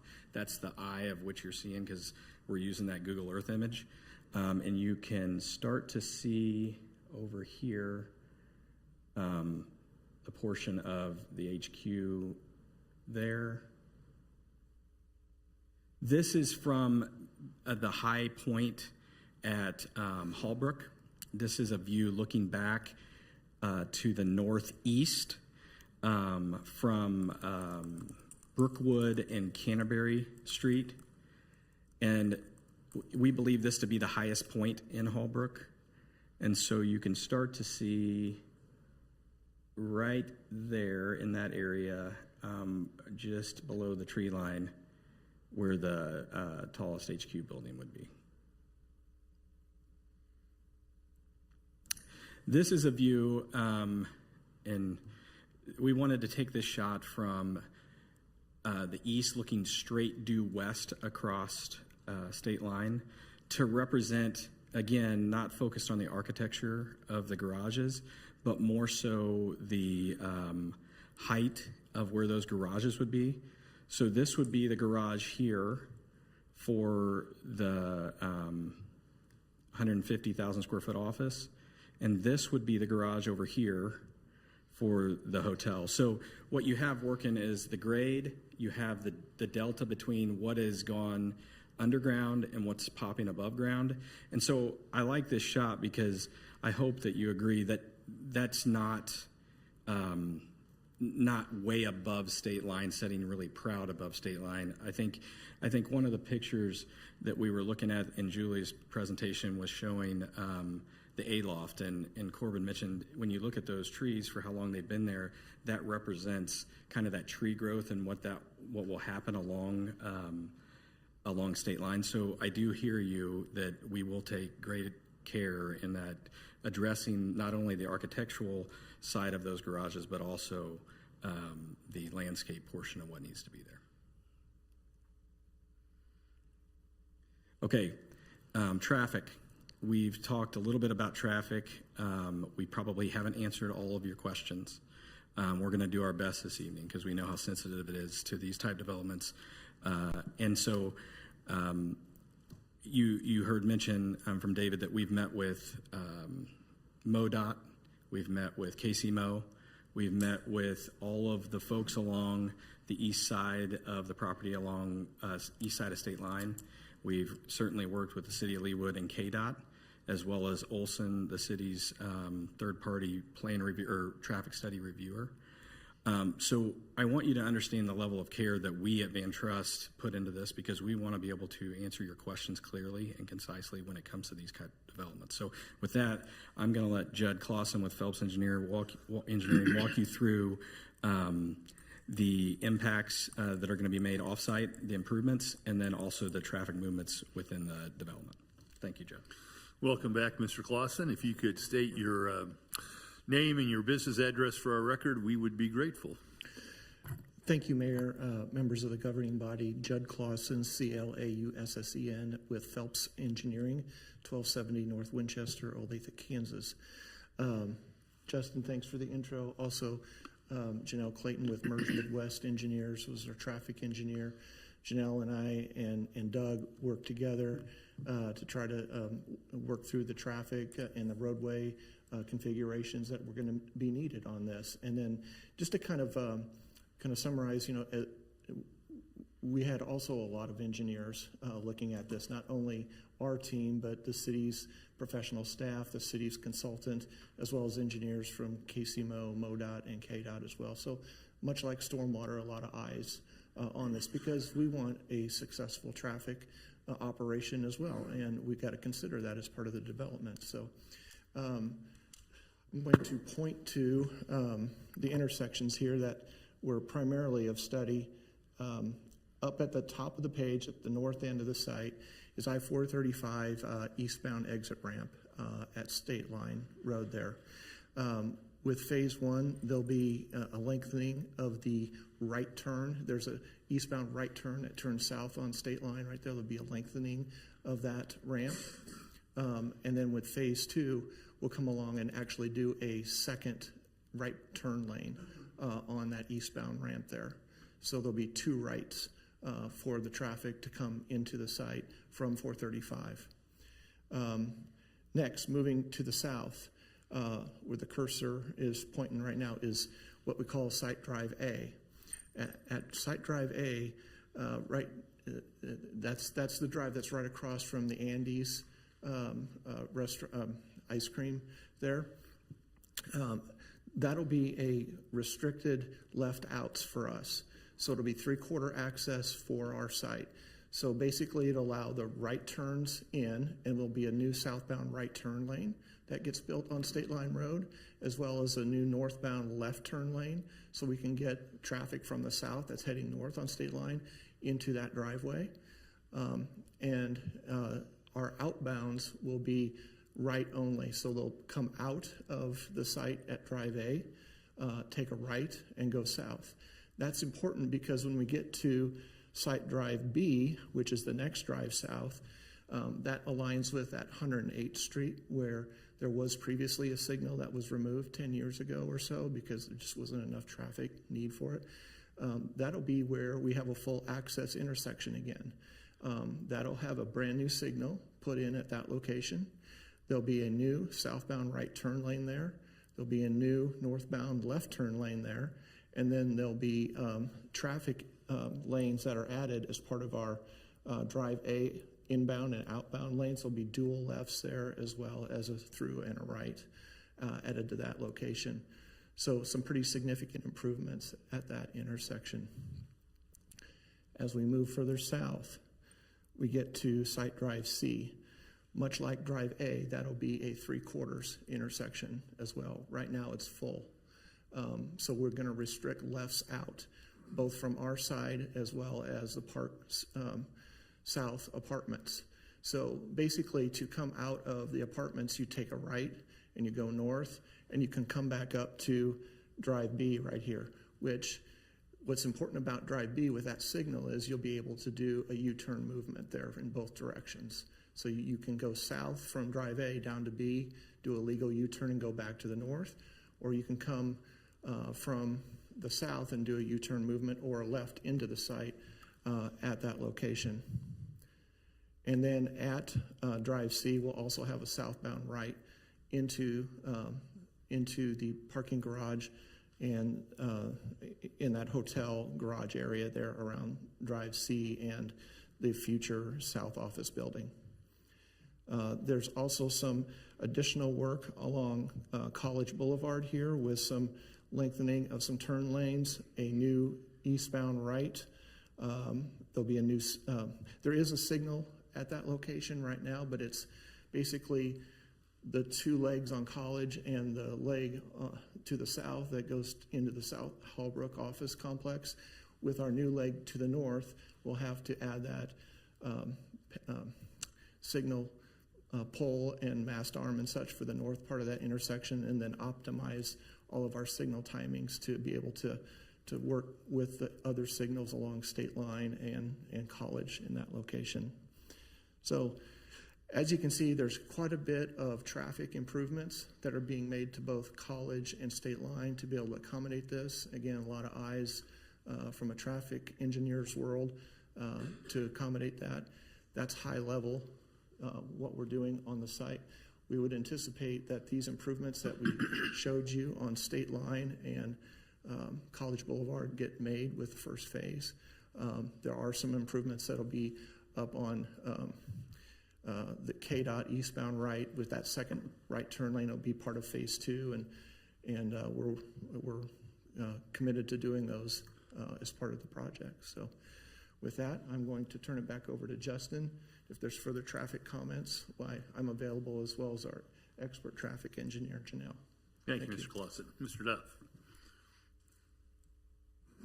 Okay, I'm back. I have a few landing pages here for us during Q&A that I thought would be helpful for us to be able to revert back to if needed. This is just the views and snapshots of the fly around. So looking from the southeast and southwest, and then as well looking from the northwest and northeast. But before we get into question and answer, now I would like to introduce you, and excited to introduce you to Julie Gibson, the Chief Marketing Officer for Lockton, to say a few words on Lockton's behalf. Thank you, Mr. Duff. Ms. Gibson, welcome. If you could state your name and business address for us, we'd be grateful. Thank you. My name is Julie Gibson. Our business address is 444 West 47th Street, Kansas City, Missouri. My home address is 9210 Manor Road, Leawood. So thought I would add that. Thank you for the opportunity to address the governing body tonight on behalf of all of my colleagues at Lockton. As Justin said, my name is Julie Gibson. I serve as the Chief Marketing Officer for Lockton, and I just wanted to let you know a little bit about us. You know, Lockton started in Jack Lockton's parents' basement. The story goes on Knoll Avenue in 1966, and today we are a $4 billion firm globally, still headquartered in Kansas City, Missouri, still proudly family-owned by the Lockton family and privately held, the only of our kind in the insurance industry. I was thinking about, kind of an interesting way to put this to you. We have 135 offices globally. We've got more than 13,000 associates globally, and more than 10% of the workforce of Lockton, 10% of our associates, more than that number, I think we've got over 1,800 today, are here in the Kansas City region. So as we look forward in just a really short amount of time in 2030, when we need to be moving into a new headquarters, we're going to be a $7 billion company globally, still privately held, still headquartered here in Kansas City, Missouri. But that growth brings with it opportunity, and it brings a lot of responsibility. And we're looking for a long-term home where we can continue to invest in our associates and in our clients and make meaningful contributions to our communities. So as we move closer to finalizing our decision for our long-term future, I can sincerely tell you that this is a special site. And the long-term thinking and the perspective that the Leawood City has shown really mimics the values that we hold true at Lockton. So I appreciate that. And as a resident, I know how intentional you are in planning and doing the right thing for the city. So the decision that you're considering tonight really is getting us one step closer to making that sort of long-term decision on our next chapter of growth in the Kansas City region. So we appreciate the consideration tonight and the opportunity to address you again, and for always doing the right thing for Leawood. Thank you. Thank you, Ms. Gibson. Mr. Duff? Well, with that, we'll stand, and by we, I mean this entire group of folks behind me will stand for questions and fire away. Great, thanks, Mr. Duff. I'll look to my right first. Questions? I'll start with Ms. Larson, I guess. I'm going to let Mr. Sipple go first. All right, Mr. Sipple. The left side will not let you down. I appreciate that. Back on the traffic, maybe the traffic engineer could provide some guidance for me. Where the U-turns are going to be permitted on northbound and southbound state line, if you come out of Site Drive A and you can only make a south there, a right turn, then you go down to Site Drive B, there'll be a traffic signal, and then if I understood the presentation, you're going to be able to make a U-turn there if you want to go north on state line. That is correct, yes. Okay. And ma'am, if you could introduce yourself, that would be great. Yes, Janelle Clayton with Merge Midwest Engineering, 2668 West Catalpa Street, Olathe, Kansas. Thank you. Okay, thank you very much. I'm sorry. If I'm at Site Drive A and want to end up getting on 435 eastbound, I've got to go south of City Block, make a U-turn, and then go north. If I come out of Site Drive A, chances are I'm going to turn into, there's no traffic signal there, right? Correct. Yeah, I'm going to probably hug the curb, and I'll be on the west side of that. But to make a U-turn, I'm going to have to go across southbound traffic and get in the middle lane, and then make a U-turn. And then the same thing at C, I guess you'd go down to College Boulevard for the same thing. Are the traffic engineers comfortable having to cross that many lines of traffic to make a U-turn for the driver that wants to go north on state line? Yeah, and we specifically did not assign a large amount of traffic to make that movement. Ideally, if you were wanting to go north on state line, you will probably choose to utilize the traffic signal at Site Drive B. What Site Drive A allows is on those non-peak times or where traffic isn't maybe as heavy, that then you can make that movement easier and be able to get over and do the U-turn. During peak hour times, you know, we didn't assign a ton of traffic doing that, but we did assign some doing that. Are you going to have different quitting times for the office staff that are there? Would that be something, so you don't have 200 cars all of a sudden trying to do the same thing, staggered, like Rockhurst High School, staggering the guys getting I out have of a school? senior at Rockhurst, I understand. I don't know the answer to that question of how traffic movement comes out of the HQ as far as when folks typically show up to work or leave work. So I'm sorry, I don't have a better answer of if there's going to be like a... I don't mean to put you on the spot. No, that's It's okay. just that this is one of my pet projects, not this thing, but the whole traffic issue down at 435 and State Line. I've had some close calls there myself, and a number of neighbors have been in fender benders down there, and it's just, it's an area that is of concern. So, thank you very much. Thank you, Mr. Sipple. Ms. Larson? To piggyback on the traffic issue, when I was reading the materials, first of all, hats off to traffic engineers. it takes a lot of coffee for me to get through traffic studies. What caught my eye on page 140 of the materials, the crash review, and that our crashes at 435 and State Line are above statewide levels. And then on page 145 of the materials, State Line Road 435 exit, the eastbound exit, the crash rate is more than double the state average and almost double critical crash rate. So, and I myself have been rear-ended there. Not recently though, but is that a KDOT issue? Is that a Leawood issue? I'm hopeful that the extra lane will help in this area, but that certainly caught my eye, and I flagged it as a question. Certainly, and I think that being a KDOT signal, it's also part of the Operation Green Light Network. The signals along the whole State Line corridor are part of that network. So we've been talking with the OGL staff as well as MoDOT and KDOT staff. When we add any more traffic, that we're projecting to add to this site, we will look at retiming the corridor. We will be reviewing the red and yellow clearance intervals, and certainly adding a new traffic signal in between kind of can help meter the traffic that's coming into there a little bit. And so we will, look at ways that we can try to increase any kind of safety. KDOT's a big fan of retrofitting, the retroreflective yellow tape around the signal backplates to try to get people's attention.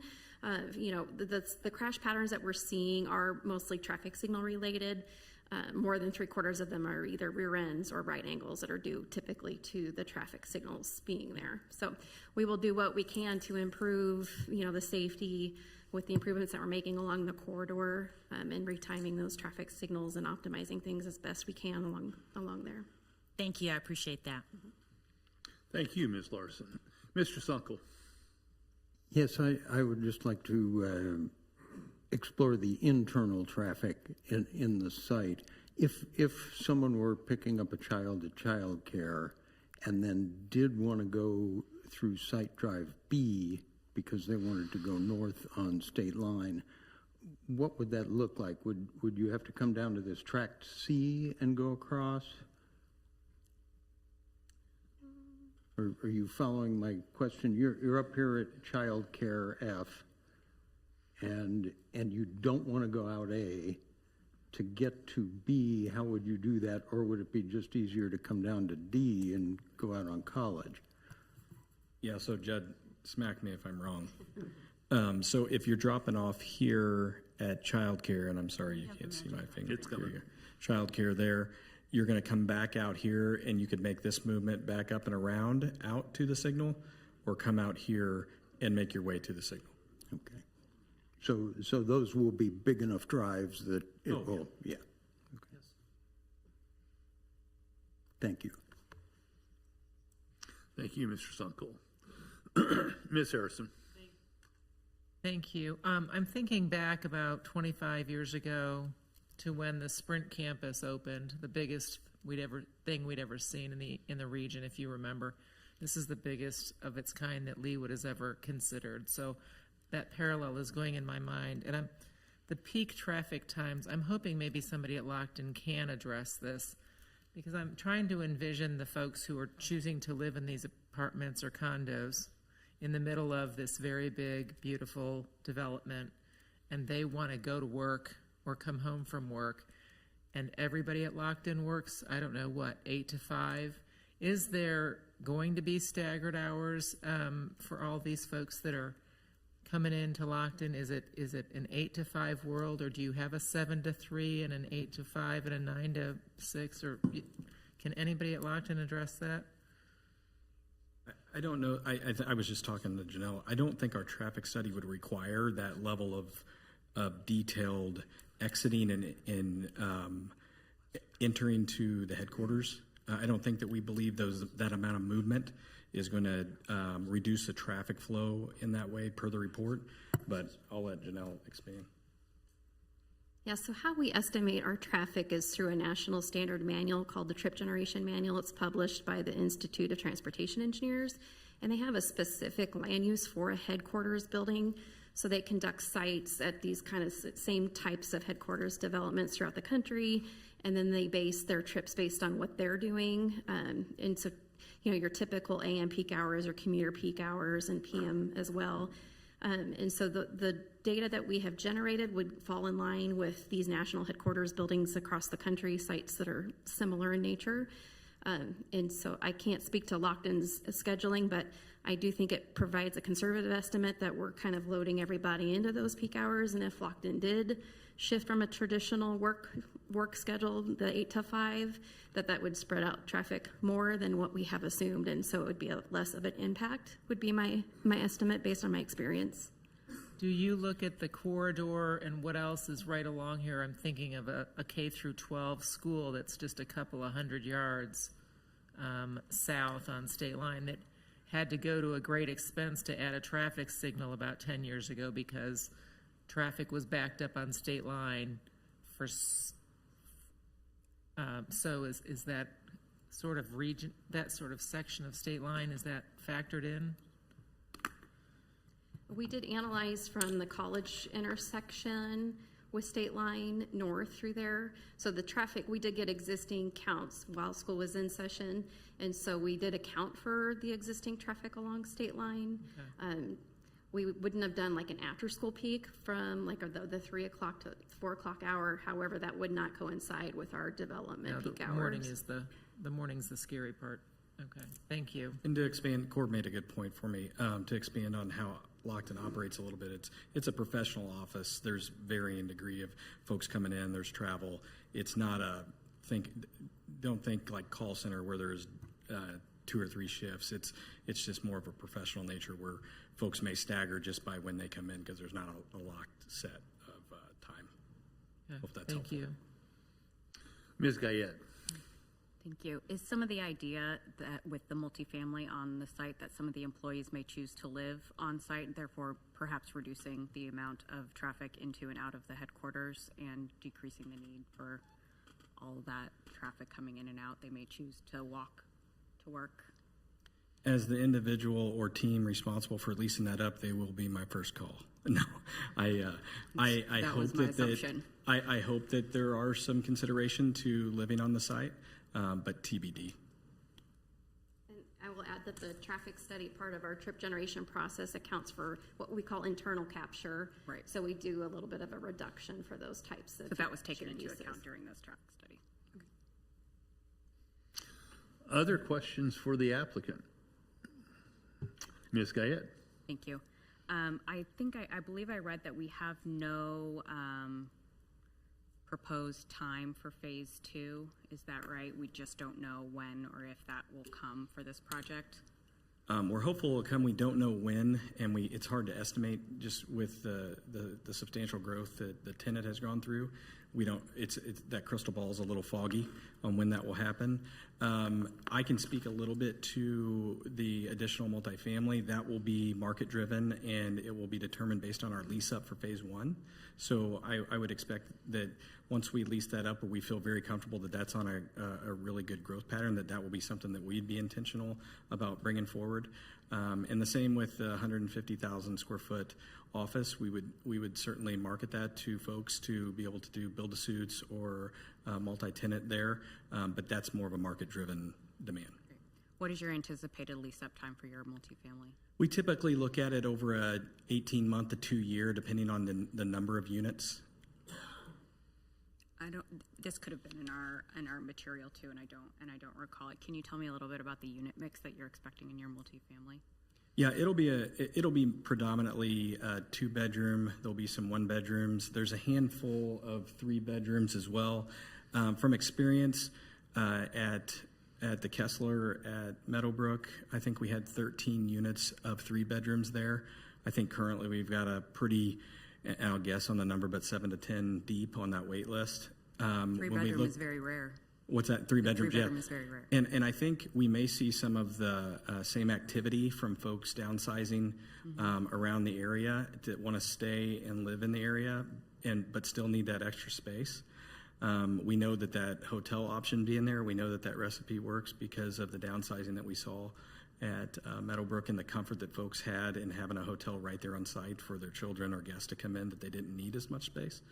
But I'll step back to that 3-bedroom comment. On paper, when we first looked at that, we were a little scared of those units. And if I had a magic wand, I would have put double that in that project over there. I could see them being highly sought after. Yep. Thank you, Ms. Guyed. Ms. Philo. Just to continue on that was my question, are you going to have any controlled rent units? Are you going to have employee discounts? And then you've kind of answered the other question I had, which is what kind of breakout in terms of size. So appreciate that information. So no, at this time, there's not any discounted rates for folks that are at the development already. And what was your other question? I'm sorry. Are you going to have any controlled rent units? And then do you have a target of, you said, could you just repeat? You said 1 bedroom, 2 bedrooms, maybe 3. Sorry, yes, there'll be no controlled rent product, and then it'll be a blend between 1 bedrooms with a den, 2 bedrooms with a den, and then 3 bedrooms. And there may be a sprinkling, depending on the floor plate. When we get into that, there may be some room for some studios. Okay. Just depending on how the architecture works out. Thank you, Ms. Villa. Any other questions from the governing body for the applicant or for Ms. Gibson, for that matter? If not, Mr. Duff, appreciate it. You may step down. We're going to ask, I know we've been at it for quite a while, but I know there's been residents that have been waiting for a long time, so I think we'll go ahead and open the public hearing and ask for comments from the public, and then you'll have an opportunity, as will staff, to respond, and then we'll go into a discussion of the governing body. So thank you for your presentation. Thank you all. As I mentioned, we've had, I think, 4 individuals who signed in with a desire to address the governing body on the issue of Hallbrook North. Just a few of the ground rules here. We allow 4 minutes for a public comment from each individual. There's a little box up there that has a light on it that will turn green. When you get to around 30 seconds before the 4 minutes is expired, I think it'll blink yellow, and then when it hits the 4 minutes, it'll turn red, and there may be an annoying buzzer that goes, and we would ask that you close your comments then. When you come up, if you could introduce yourself and your address, and we'll start the timer going when you start your remarks. And I'm going to take these just on the order in which the sign-ins occurred. So with that, I would ask if Mr. Nicholas Dixon is present. Mr. Dixon, welcome. If you could introduce yourself, we're interested in your comments. Can I use this? Yes.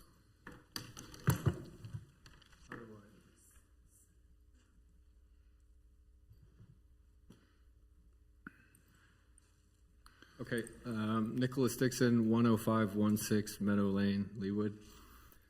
I'll keep this very quick. My comments are about the flooding. On September 9th in this room, the Planning Commission asked the Leawood civil engineers about the flooding north of the highway. As you guys know, Indian Creek flows north. At that time, I didn't feel the civil engineer answered the question. And at that time, I emailed Mr. Elkins, who replied to me that per the Leawood ordinance, it's on the developer to show in their plan that they cannot have more runoff after construction than there was before. And that was on September 10th that you replied to my mail. This, if you guys look on the screen, is from Van Trust, one of their engineers they hired about the flooding, Mr. McEnroe. Specifically, point to what I have highlighted there. Mr. McEnroe stated, as expected, development of the site without detention increases the peak discharges to Indian Creek. If you go down to his conclusion, he says, detention of stormwater on the Hallbrook North site would do nothing to mitigate flooding. So just to recap, he stated development without detention increases peak discharge to Indian Creek, and he's then going on in his conclusion to say that detaining the water will do nothing to mitigate flooding. And then the other one is from a civil engineer with Water Resource Solutions, who I think Mr. Lay said they hired to check Mr. McEnroe's work. And of course you can't see it, but down here where I'm pointing, there's a little red box. And that is where this engineer found an increase downstream. And it's about 8,000 CFS. And that point is right here, which is pretty much in the backyard of some people who live in Leawood Estates, which is a known flooding concern.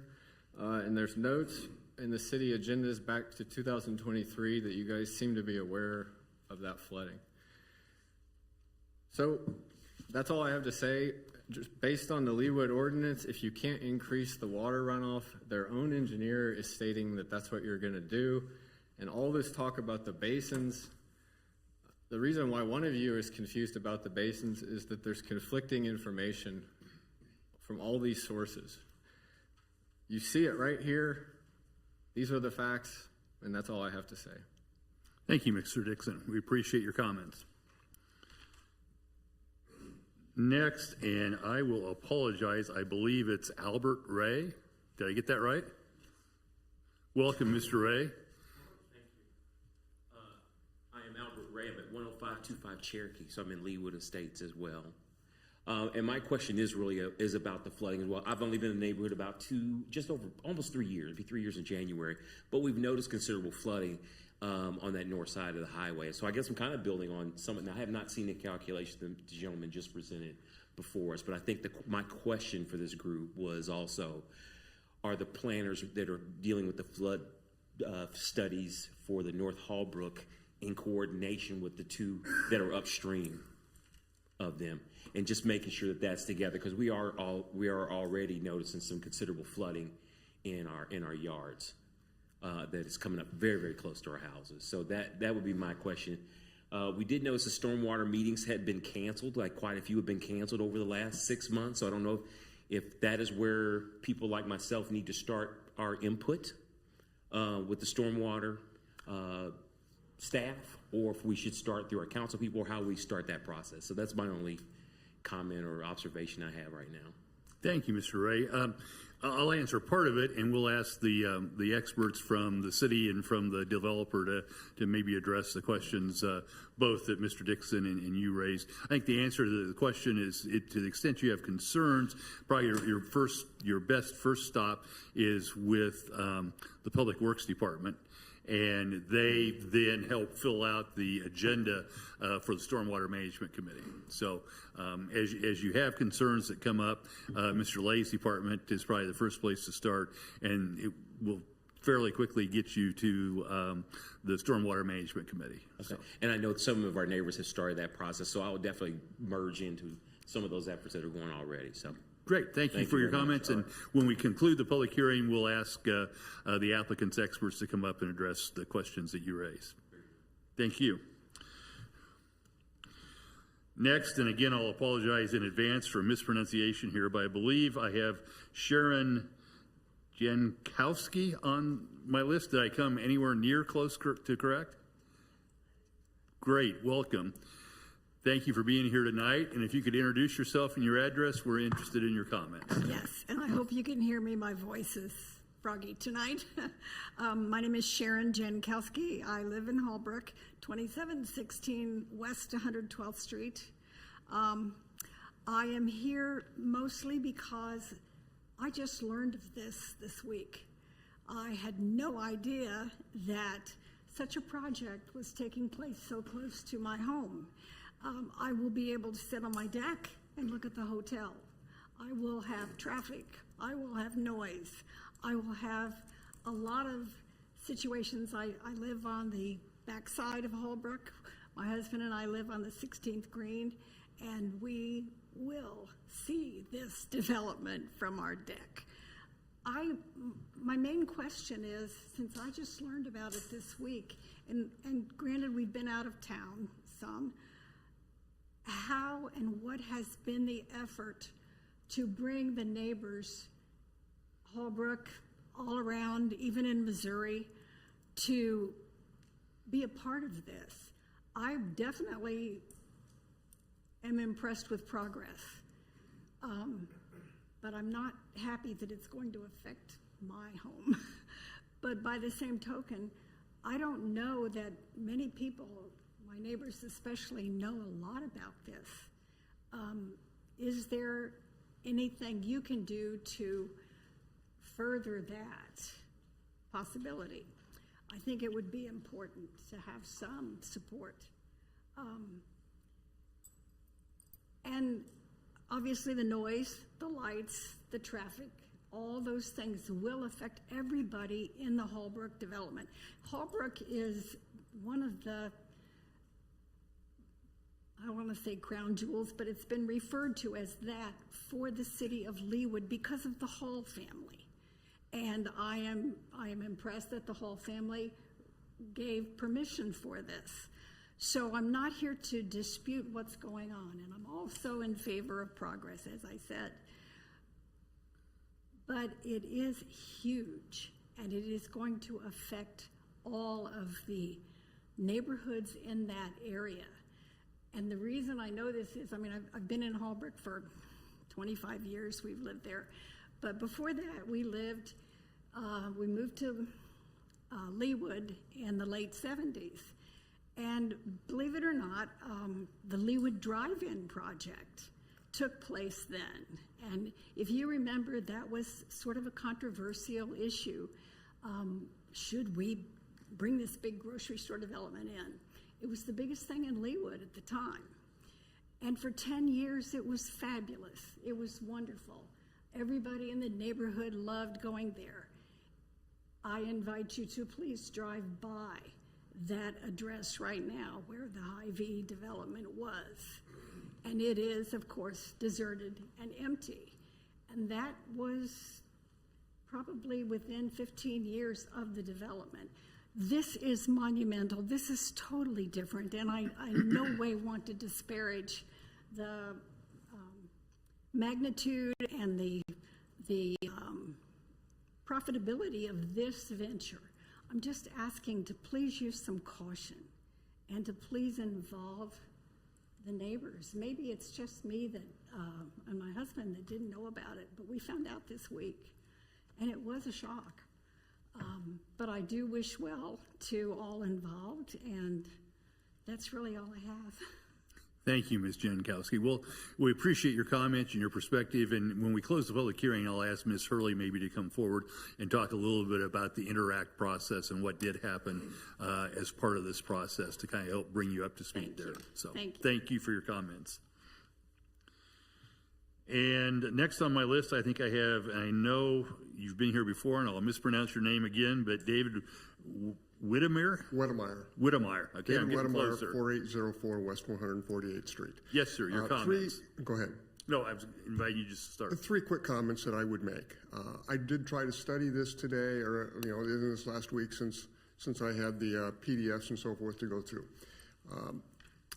This kind of makes me think when I saw the depictions up there of the one development and then comparing the new development. It reminds me of an old commercial, and this one just kind of came up, of that we're trying to stick 2 tons of fertilizer in a 1-ton truck.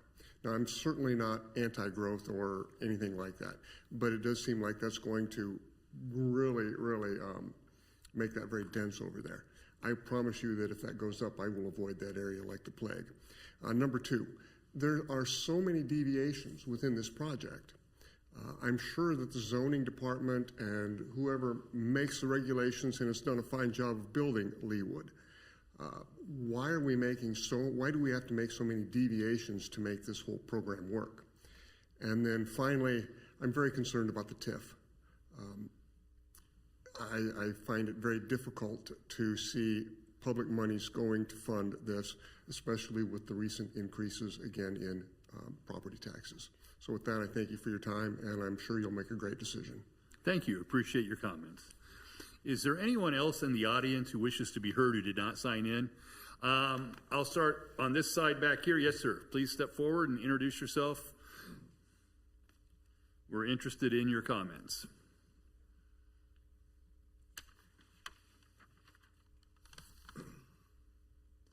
Good evening. I'm Rick Lumpkin. I live at 10429 Sagamore Road, and I wanted to bring maybe just a human face to a small part of this project. On Mr. Duff's master plan summary, my house is right at the very top of that slide.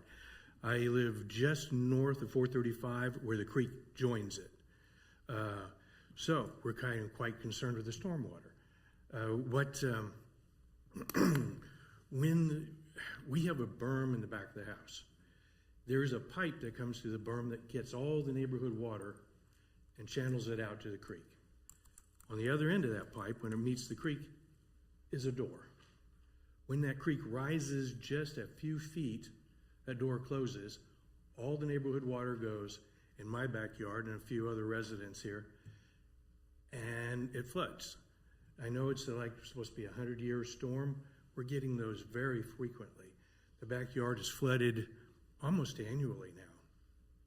So with the runoff that we're talking about from the new project, if it could be a larger detention, a longer detention, anything to keep that pipe below water longer, the water level below that pipe, I mean, would be very helpful. So it doesn't seem like a project this big, that far away, could flood my backyard. It seriously can. So please take that into consideration. A little human face to maybe that small part of this. Thank you. Thank you, Mr. Lumpkin. Appreciate your comments. Ms. Meyer.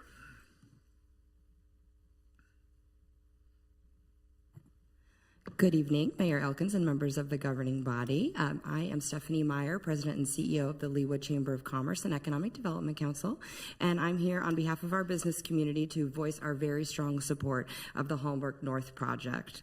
This development to us represents a once-in-a-generation opportunity to add a high-quality, thoughtfully designed, mixed-use destination for our city, one that aligns perfectly with Leawood's long-term economic vision. The Holmbrook North project will deliver new Class A office space to attract and retain top employers, expand our retail and dining offerings, and create new housing options that meet the evolving needs of our workforce and our residents. Importantly, it will also significantly broaden Leawood's commercial tax base, strengthening the city's fiscal foundation and reducing our reliance on residential property taxes over time. The project's commitment to high design standards, green space, and walkable connectivity will enhance not just the immediate area, but the entire corridor of our community. Our Chamber and EDC believe Holbrook North will be a catalyst for future growth and a key driver of Leawood's continued competitiveness within the Kansas City region.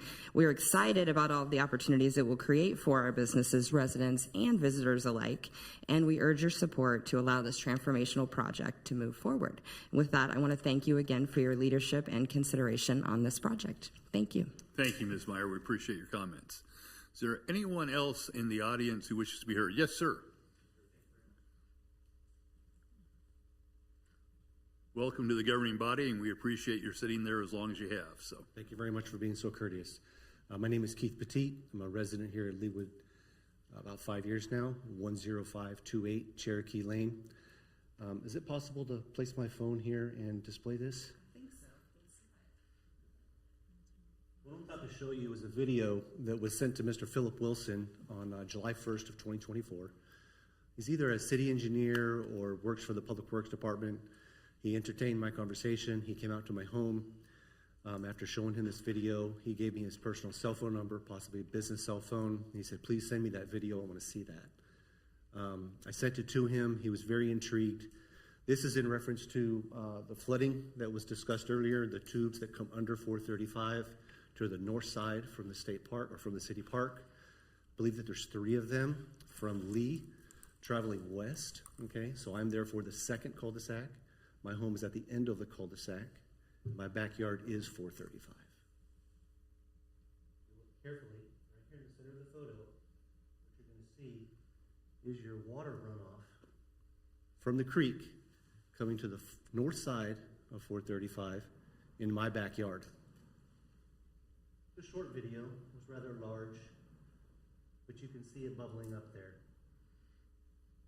And I sent him several pictures of what was happening in my backyard just to give it additional perspective. It's where my granddaughter plays. It's my yard. Thank you very much for your time, sir. And let me just make sure I'm tracking with you. That water was coming from 435 moving north. You're north of 435? So so you got the dog park, which is to the east. Yes, sir. And then you have the city pool, right? And then you've got the baseball diamonds, the soccer fields, the baseball diamonds. So these tubes come under 435 to the north.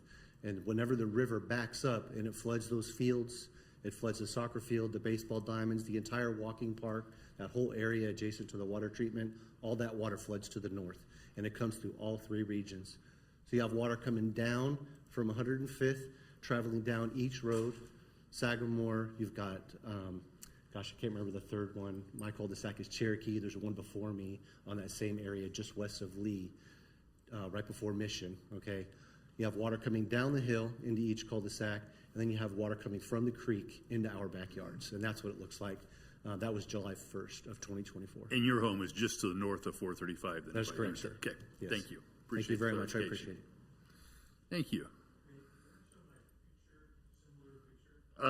Yes, sir. Mr. Lumpkin? I'm very much the same. Again, live just north of the highway. And this is a picture. See that still? How do you do it? This is a picture of my backyard, regularly. Behind that is the berm I was telling you about.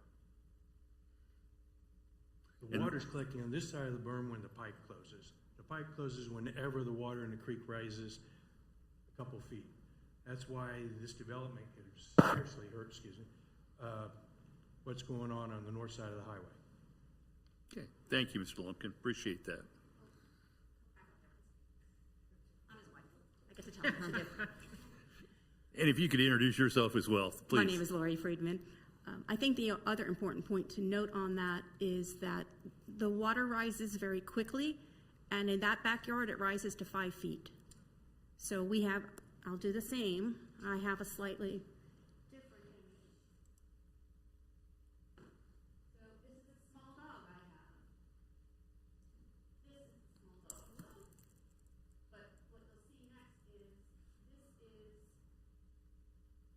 a generator I have. Here is the generator. This is at my house. My yard is 120 feet between the generator and the berm. So that's the full area that is being flooded. And the berm is to the south of your house? Am I orienting correctly? To the east. To the east, okay, I'm sorry. Straight east, and the creek comes from the south. It comes into the highway there, going north. We're the first house when the creek comes under. All right, thank you. Thank you. All right, if there's nobody else to speak tonight, oh, yes, ma'am.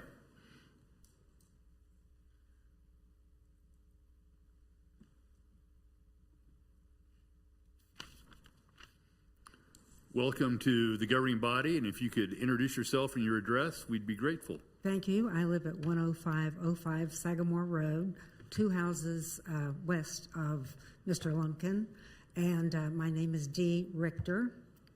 Welcome. I moved in there at that address in 1980, and in the 100-year floodplain, the year later, after I moved in, we caught the 100 years. And we've had water in our backyard ever since. It's been several years ago, maybe 10 years ago or 12. We had a neighbor that tried to get some help for us. We don't get water from the creek. We get it from the north. It comes to the south portion. And there was an effort by Leawood to try and get a small pump station. I think it was about $20,000 at the time that would carry that water straight over to the creek instead of having a drop-off valve that when the water comes up, our water can't get out. That's our problem. So, yeah, just a footnote. And the residents And those two houses that had to approve that to be put in their backyards refused to do it. So we're still on the first try again. All right, thank you. Thank you for sharing your concern. And with that, I think I'll close the public hearing part of this. Before we take a break, I would just like to invite the applicant and perhaps Mr. Lay to come forward and maybe address some of the concerns relating to the stormwater management. And then I'll ask Ms. Hurley to follow on with maybe a brief summary of what the Interact process was. Mr. Clausen. Thank you, Mayor. Yeah, great testimony. Obviously, no denying that there's flooding that the residents are experiencing. I'm not sure, if it's Indian Creek issues or maybe issues from drainage from the north, but certainly what we were focused on doing is taking a look at how does the site drain, what does the detention versus no detention options mean as far as how it works with the overall watershed. And I think what kind of gets lost in some of the translation is there's a difference between the peak runoff from the site and when it happens versus the peak runoff from the whole watershed and when that happens. And it's kind of important to keep that in mind because they're two different things and they don't occur at the same time. When we look at, and this is what we had Dr. McEnroe do, who is a retired professor from KU, one of the leaders at the time with the University of Kansas, did a lot of the modeling for the floodplain maps that are in effect now, did the modeling for Indian Creek and this particular model. So we had him look at it as the expert for what's out there on the maps today. And then I know the city, and Dave can speak to this and already has, had other consultants who are experts on in their fields as well take a look at it. So keep in mind the whole watershed is about 64 square miles, okay? The site is 34 acres. So when we look at size comparison, that's about less than 0.1%. So that's what we're talking about as far as effect of this site on the overall watershed and what's happening. The site peak discharge occurs at about 15 minutes, okay? So that's how long it takes for site runoff from the site to leave our site, get down to the creek, and create the peak discharge from our site into Indian Creek. Well, the actual peak from the watershed is happening at 5.5 hours later, okay? So it hasn't even fully developed by the time our site generates its peak, goes to the creek, and is out of there. And that's what the modeling has and the experts have found, is that it's really better for the site to get its peak runoff out sooner instead of holding it back with detention and potentially having it align with when the 5.5 hour lag time shows up for the overall watershed. So it's important to kind of consider that when you're balancing site discharge, site peak versus overall water. And it's no doubt, if you don't detain on the site, we've got a lot more concrete and asphalt. And Dr. McEnroe stated it correctly. There is more runoff from the site, but the question is, what do you do with it? And the result is, it's, in this case, better to let it go. So I just wanted to respond in that. Mr. Clausen, I think that, I guess, a fundamental question I would ask you, and I don't know if Mr. Lay is still here or not, but perhaps Mr. Lay as well, and that is the question, oh, there he is, I see him, back there, Mr. Powell. So the question I guess I have for both of you is, and there are two of them, I'm going to try to articulate them. Number one is the residents who've come before us tonight obviously have grave concerns about the stormwater management around their yards. I don't know that it's necessarily reasonable for us to have an expectation that Van Trust and this project are going to fix those problems. But on the other hand, it's probably fair to ask the question, are you all confident that you're not going to further exacerbate those problems? And if so, why should we be comfortable with that conclusion? that this project is not going to further exacerbate the challenges that the 4 or 5 people who have, and I'm sure there are others, that's just a representative sample, that have expressed about the flooding that they're experiencing more often, obviously, than any of us would like for them to. Yeah, and great question, and that's really what it all boils down to. In this case, we are comfortable about it because we have had the experts, not just Phelps Engineering, look at it, but the experts who have looked at the modeling have done that for a living, and not just our experts, but also experts that the city has taken a look at, and they really all came to the same conclusion, that providing detention could lead to potentially holding back that storm and causing a minor increase in the water surface elevation. It's better to let it get out of there, and that's what the recommendation was, is to not provide detention. Do you think, kind of a follow-on then, with this whole timing issue, is this just going to make the flooding that these people are experiencing happen quicker? Because your runoff is coming off quicker than what the other 64 square miles or whatever the number is are coming down, and that I presume is what causes their flooding?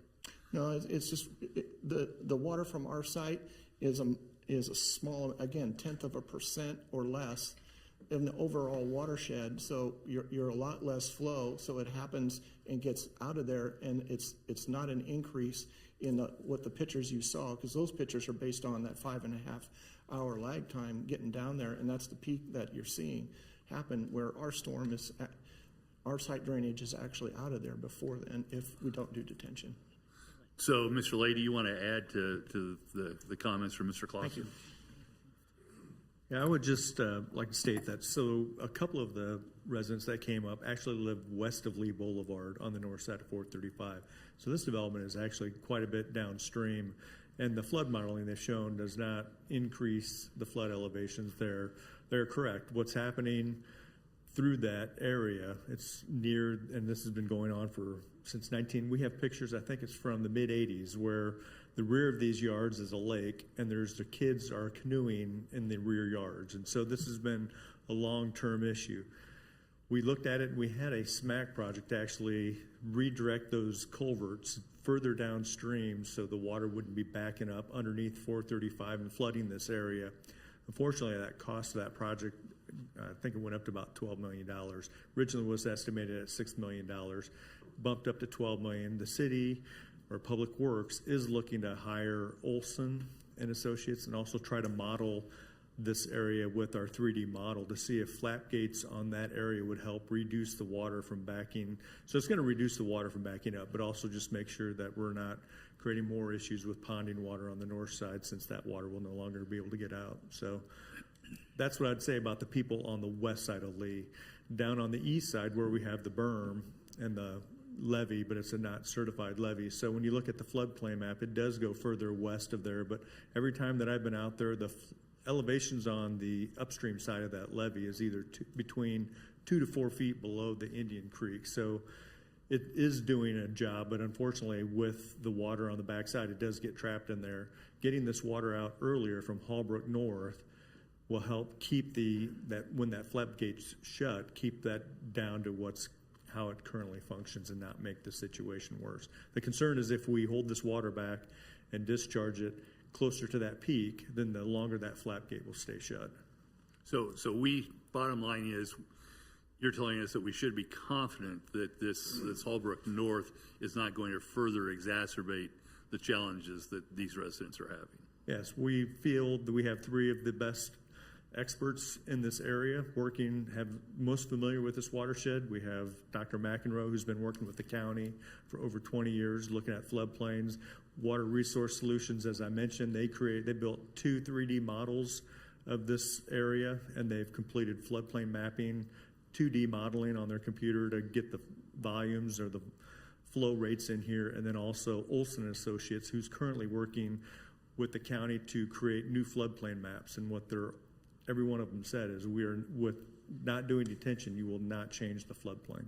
And that's what we're trying to do. So if we didn't ask them if we do detention, would it increase the floodplain? But we just all their experience, they're saying by getting that water out sooner, you're not going to be adding it to the peak. Thank you, Mr. Lake. Other questions for Mr. Lay or Mr. Clausen? If not, we appreciate your responding. Oh, I'm sorry, Ms. Larson. David, Mr. Dixon's, I couldn't quite see what he was. Could you address what he was concerned with the comments of the experts? Yeah, one of the comments that he had was when you look at the Olson model. So Olson is the one who's developing the new floodplain maps. And so they ran the 1% or the 100-year storm event. They ran, I believe it was a 50-year storm or 10-year storm event, but then they also ran the 2-year storm event, which is during the 2-year storm event, it's all the water is still within the creek. And so it's not overtopping the creek bank. And so on that 2-year storm event, on one event, it had out of 6,300 CFS, 2,700 was additional coming off the Hallbrook North site. However, I mean, that's 6,300 total CFS in the creek, and they're adding what they say is about 27 CFS to it. However, they're not taking into account the BMP, the storage that is occurring with that BMP, the extended dry detention basin, which is going to store water. So in our opinion, that's insignificant. And they further say in their report that on the 1-year event, it has a 1% error. But when you get up to the 2-year storm event, it has a 5% error. So they're contemplating, they didn't quite understand why the model was higher during that 2-year storm event. But during that time, as I mentioned, with the BMP detention, we feel comfortable that it's not thank going you to for that clarification. cause additional issues. Thank you, Ms. Larson. Ms. Harrison. Thank you. Can I digress just and ask that we put this back on a stormwater? I'm sorry that 3 of our residents have left, but I hope maybe the other residents might pass the word if we do. We don't meet when we don't have business. So to answer the question about the canceled meetings, we don't meet when there's no business. Can we put this, and we have spoken about this, can we put this back on a meeting in the fall, early winter, and invite these folks to see the models, to see the research that we have, and revisit some of the things that we can do in that Sagamore, Cherokee, 105th corridor just north of the highway. I remember we've talked about it in the past. I don't want them to get the feeling that we're not listening to them or that this project's going to make it worse when we are very confident from what we're hearing and seeing and the studies that it isn't going to make it worse, but they're always going to feel like it made it worse because they already have so much water in their backyards. And if you have 5 feet of water, 5 feet and 1 inch really isn't a big deal, but it is a problem already. So might we consider a meeting to discuss? So we could consider that. We don't have answers right now, so it would just be more of like brainstorming the options that we're looking at. But until we were waiting for Olson and Associates to get done with their model. They're going to go back in and look at some certain areas within each city to try to see what improvements could be made to reduce flooding.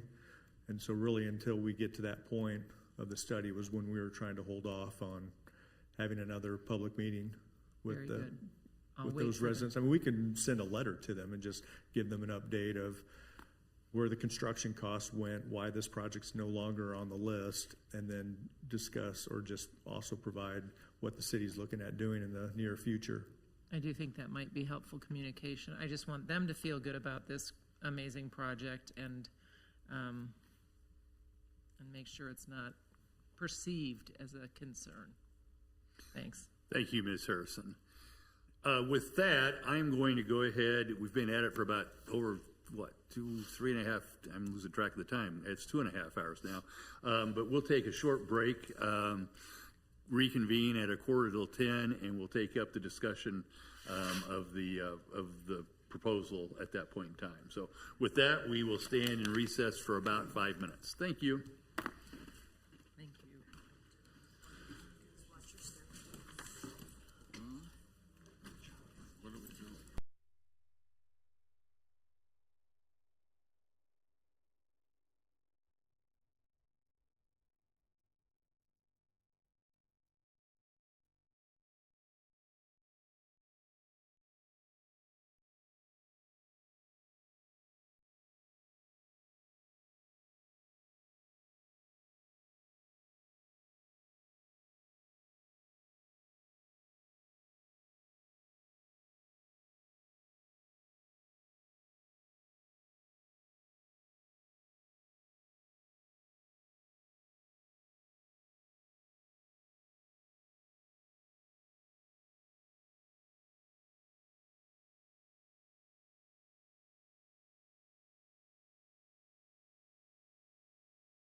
seats.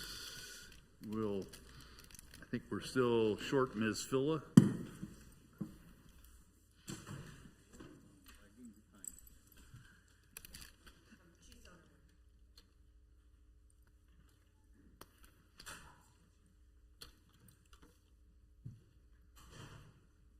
All right, there she is. We'll now move to the discussion portion of our consideration of Planning Commission case number 73-25. I'll note that, I'll note right now I plan on taking two votes, one relative to the height deviations and the second with respect to the rezoning and preliminary development plan, but I'll also invite suggestions from the governing body as to if you would like to take up the other deviations individually. But let's first get into a discussion before we get into that procedural part. So who'd like to start first with the consideration of this proposal for rezoning and approval of a preliminary development plan along with the other things that we do? Ms. Larson.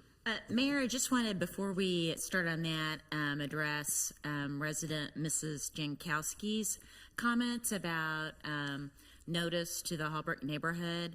There was a problem with the delivery of the Interact meeting to the Hallbrook Board of Directors. That was attempted to be remedied. Mr. Rezak had a Zoom Interact meeting with the interested Hallbrook HOA Board of Directors. I think that they had a good conversation. They were able to answer questions and get information. So the Hallbrook Board of Directors was aware, they were aware of the Hallbrook North project and had an opportunity to receive information. So I just wanted to clarify that. Thank you. I appreciate that. Unfortunately, Ms. Jankowski had to leave a few minutes ago, so my intent was to ask Ms. Hurley and perhaps Mr. Duff to reach out to her to at least give her a bit of the background and whatnot. And if she's got some comments, obviously there's a ways to go on this project. So, since she had to leave, my intent was to have Ms. Hurley maybe reach out to her. So thank you. I appreciate that clarification. So now to discussion. Who would like to go first? I'll go first. Ms. Kane, I knew I could count on you. Yeah, I've been so quiet tonight, right? You have been.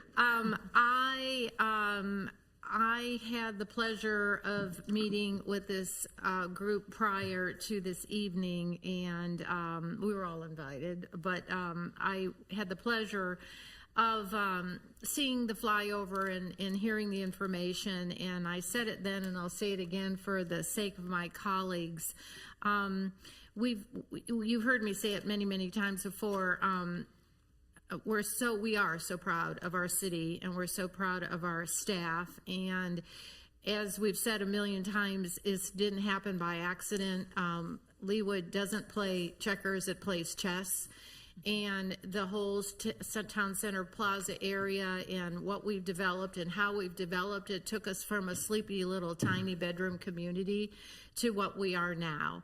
I had recently, somebody was saying, oh my gosh, the tax rates in the city of Leawood are so high. I was working at an open house and I sold my house and I can't pay the taxes anymore. And I said, the reality is we are tied for second. Our tax base is tied for second. The only one that can beat us is Overland Park, which is 5 times our size at least.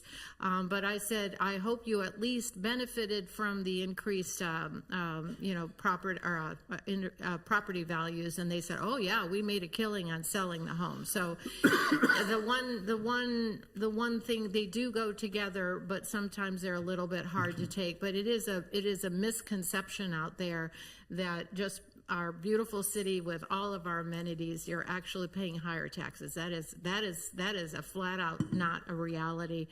And again, it was us taking our sleepy little, tiny little village, 33,000 people, 34,000 people, and developing this town center area and making it what it is. And so here we have Lockton. Yay, we get to say the name out loud, right? And finally, and we have the Hall family, and we have Leawood, and if that's not legacy, legacy, legacy, I don't know what is. I view this as an extraordinary opportunity for our city and for our future growth. I couldn't agree with Stephanie Meyer at our chamber more.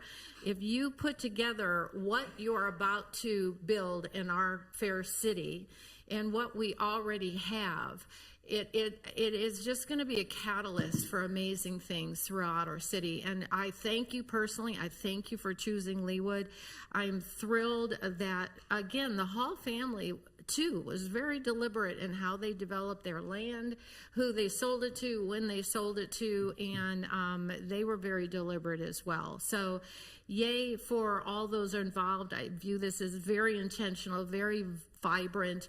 These are three examples of homegrown and solid and A plus all the way around. So I am in such full support of this. I can't even begin to tell you. I'm so glad that we were able to answer a lot of the concerns, or some of the concerns, or all of the concerns rather, of stormwater and traffic. Those are hugely important. We have to take these things in mind. But the concept of what Mr. Duff was saying about integrating the green space with the trails, with the park. Once upon a time, when they were developing Meadowbrook, nobody could get their minds around it. Right? I grew up right there, 84th and Knoll, and it was a minute ago when I grew up at 84th and Knoll. And it was a golf course forever and a day. And then it got sold, and it was a nothing forever and a day, right?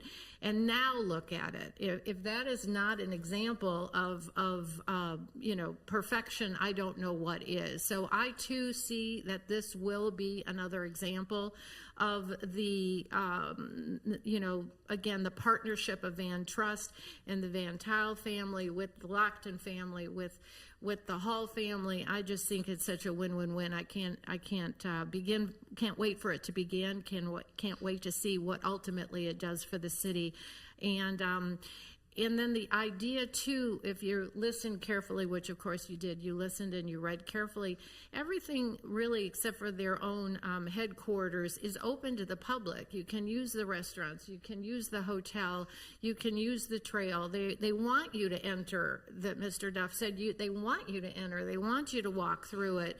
So I think that, again, that intentionality of this development is extraordinary, and it will benefit the whole city. It is not just going to benefit Lockton, but to them being a $4 billion company, and by the time it's done to be a 7 or 8, whatever Julie mentioned, whatever that number was, is very mind-blowing, and still family-owned, privately owned, and aren't we lucky? So thank you for choosing us. Thank you for coming to Leawood, and I am in 1,000% support of this project. Thank you. Thank you, Ms. Gain.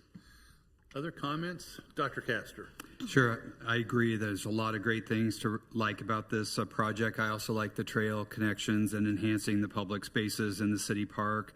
Really excited about the employees and the residents of this community helping to support other Leawood businesses. So shopping, eating in restaurants that will not only help the city's finances, as Ms. Meyer said earlier, but also help us recruit and retain businesses in Leawood from all of these folks utilizing those services.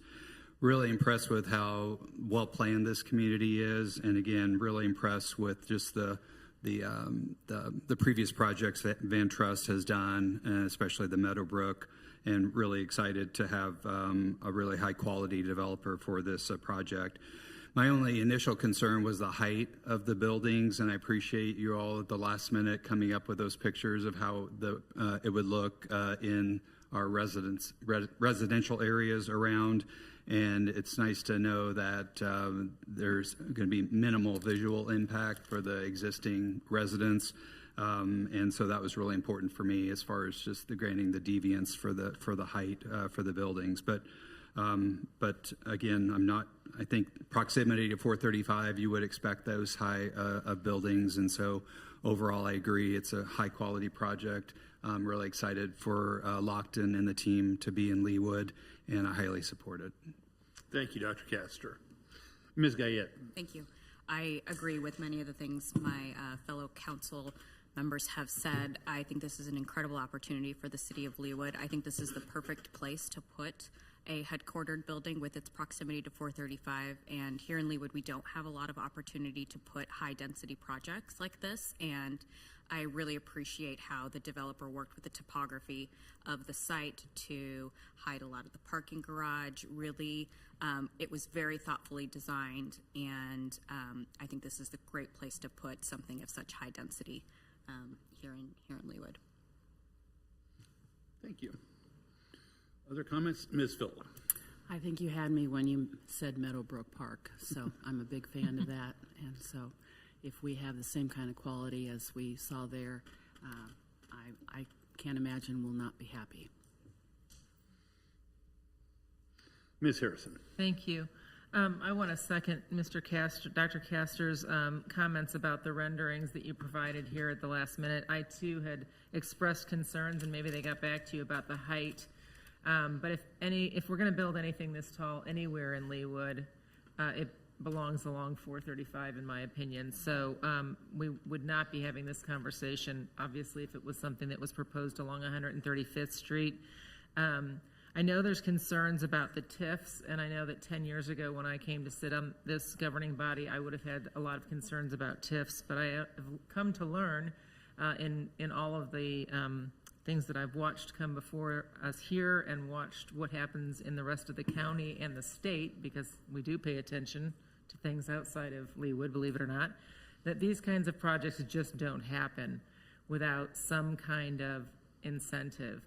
And I always ask the question, are you taking money away from the schools?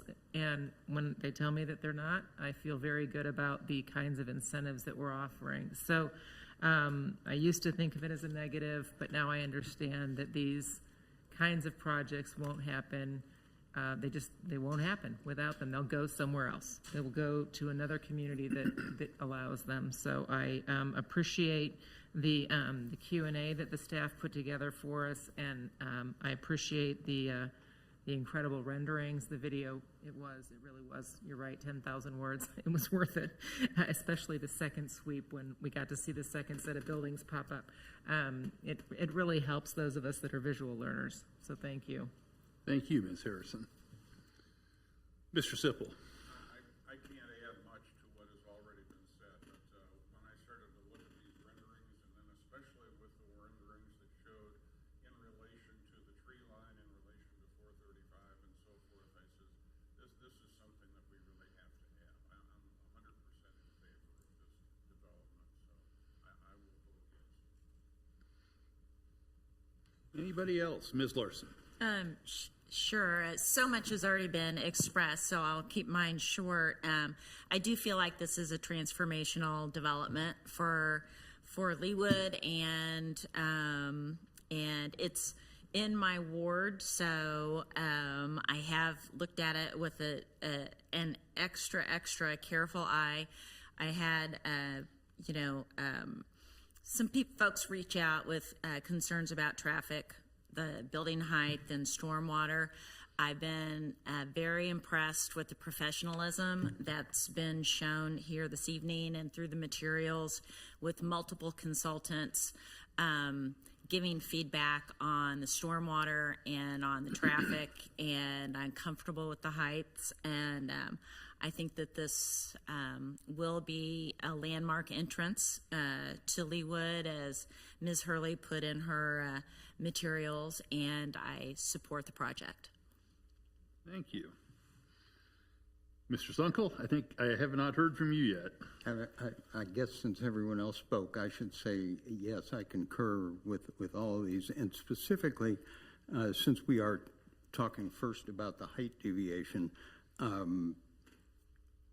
Ms. Hurley pointed out that the LDO allows deviation to height to allow for the construction of a building with a unique, iconic, or distinctive design, or with the opportunity to become a landmark, or buildings unique to the area, or when the topography and adjacent land uses justify allowing an increased building height. I think it meets both those criteria, and so I will be supporting it as well. Thank you very much. Well, I guess you haven't heard from me, but I strongly support this as well. I've spent some time. Oh, I did want one thing to clarify for the record. I apologize. Ms. Kane, I'm going to apologize to you because I'm going to put you on the spot. But you mentioned that you had met with both Lockton and Van Trust. Was there anything that you learned in that conversation that you have not heard tonight? Anything in addition that you can think of or that you're aware of? No. Okay. Thank you. No. Thank you. Not that they didn't already say tonight. I appreciate that. Thank you. Well, again, and I too have met with the developer and with Lockton, and I would also second that, or I would join in that. I have not heard anything more from them individually or in our conversations than I've heard here tonight, and so I appreciate the transparency and from Ms. Kane. In terms of meeting with them, this just seems like an extraordinary opportunity. As I have said in the past to the developer and to Lockton, I've talked with a couple of officials at Lockton.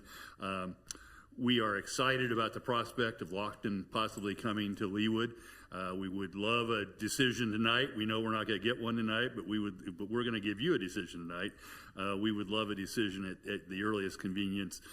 Part of the enthusiasm that I have personally for this project is the integrity that Lockton and that Van Trust have shown over the years that they've been in Kansas City, and to have the opportunity to partner with two organizations and two families that have meant so much to the Kansas City means a great deal to us here too. And so we're hoping that we're making the first step tonight. It sounds like, don't have a vote yet, but it sounds like we're heading in that direction. And Ms. Gibson, we appreciate you taking the time to spend with us this evening, and Lockton's agreement to make themselves known in a public fashion as being interested in this project. It means a great deal to us and makes our decision a much easier decision than if we were working under some sort of code name that no one knew exactly who that was. So again, as I've said before, the combination of Lockton and Van Trust are really in addition to the quality of the planning that's been done here. And you were very complimentary of our staff. Our staff has been very complimentary of the folks at Van Trust as well. Pardon me, in terms of a developer to work with, and it's been a positive experience so far. We still got a long ways to go, depending on how this all comes out tonight. But with that, if there are no other discussion points, I would entertain a motion. Move to approve the first item of height deviations as presented for buildings A, B, D, and E as shown in the preliminary development plan. Thank you, Ms. Phil. Is there a second? Second. Thank you. Who was that? Was that Ms. Gayed? Thank you, Ms. Gayed. Is there any discussion of the motion? This particular motion, under the provisions of our ordinance, requires a 2/3 majority vote of the governing body. So I, for once, will be voting as well as the rest of the governing body tonight. So given the discussion, I would just ask that all those in favor of approving a height deviation as presented in the public Planning Commission case number 73-25, please say aye. Aye. Aye. Those opposed, same sign. The ayes have it, and the governing body has unanimously approved the height deviations requested in Planning Commission case 73-25.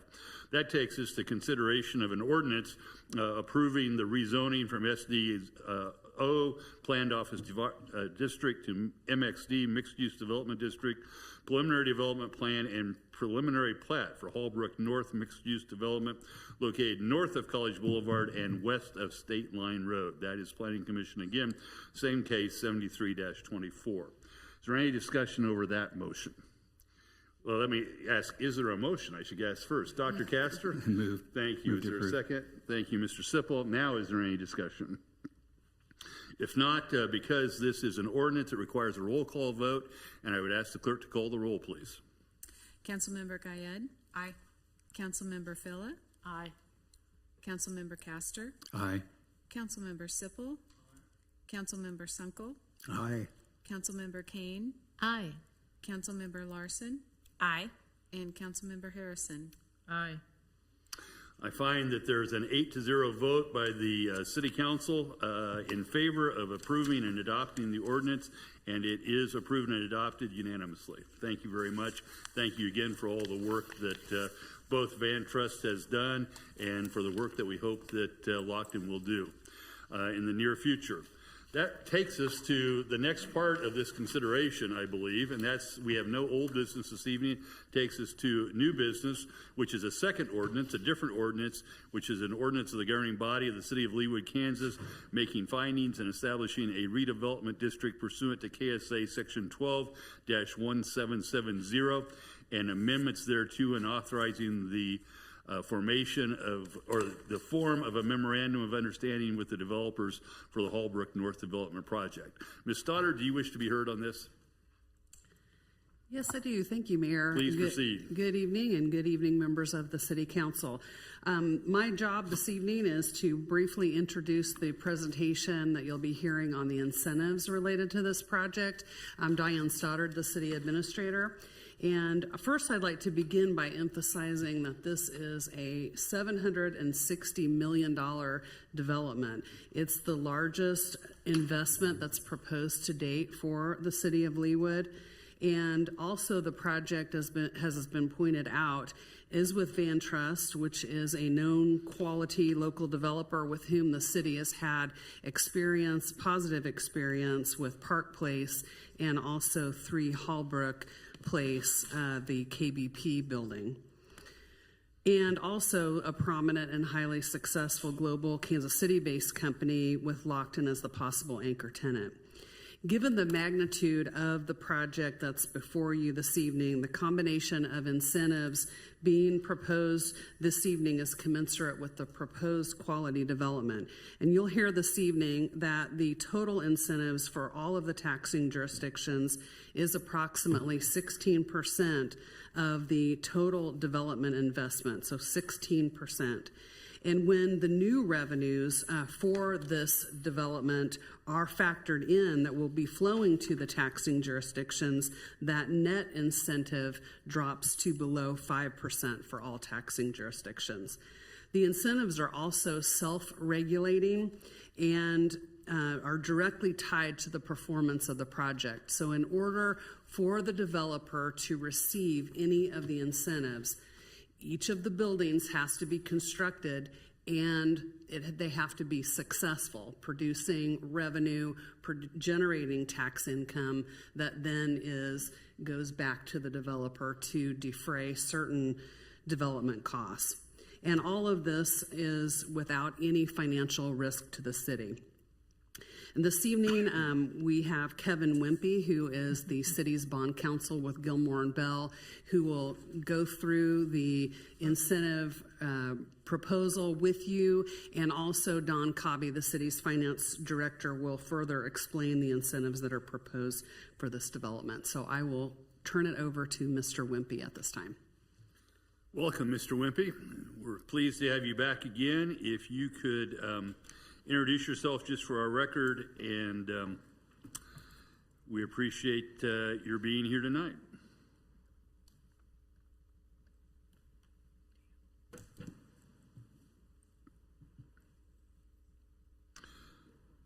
Well, I don't think everyone wants to hear the most recent Chiefs update.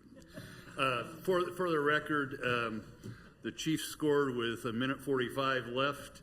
Unfortunately, the Jags just scored with 30 seconds left. So, at least that's what my wife's telling me. So, and it's now, well, hold it. This has, oh, that's the wrong game. Never mind. 23 seconds and they're ahead by 3. Things are happening quickly here.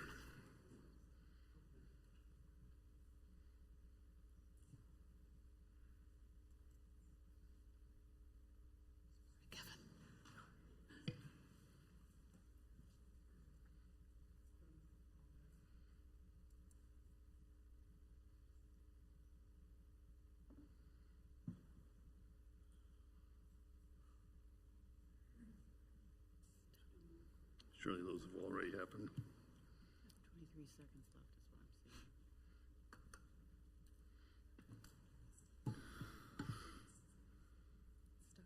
seeing. And what all that boils down to is the current score is 31-28 Jags. Can be done.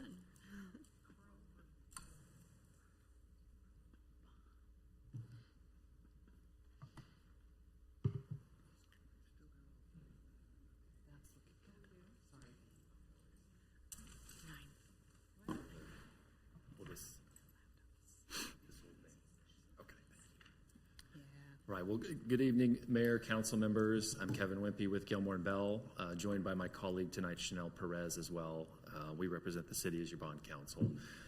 We've had the occasion to talk incentives somewhat recently. We've got a refresher on some of those tonight, and as well as have Mr. Cobby do a financial overview. He's run some of the numbers the developers projected, and then finally land on the calendar at the end and what you might see going forward to give you that visibility.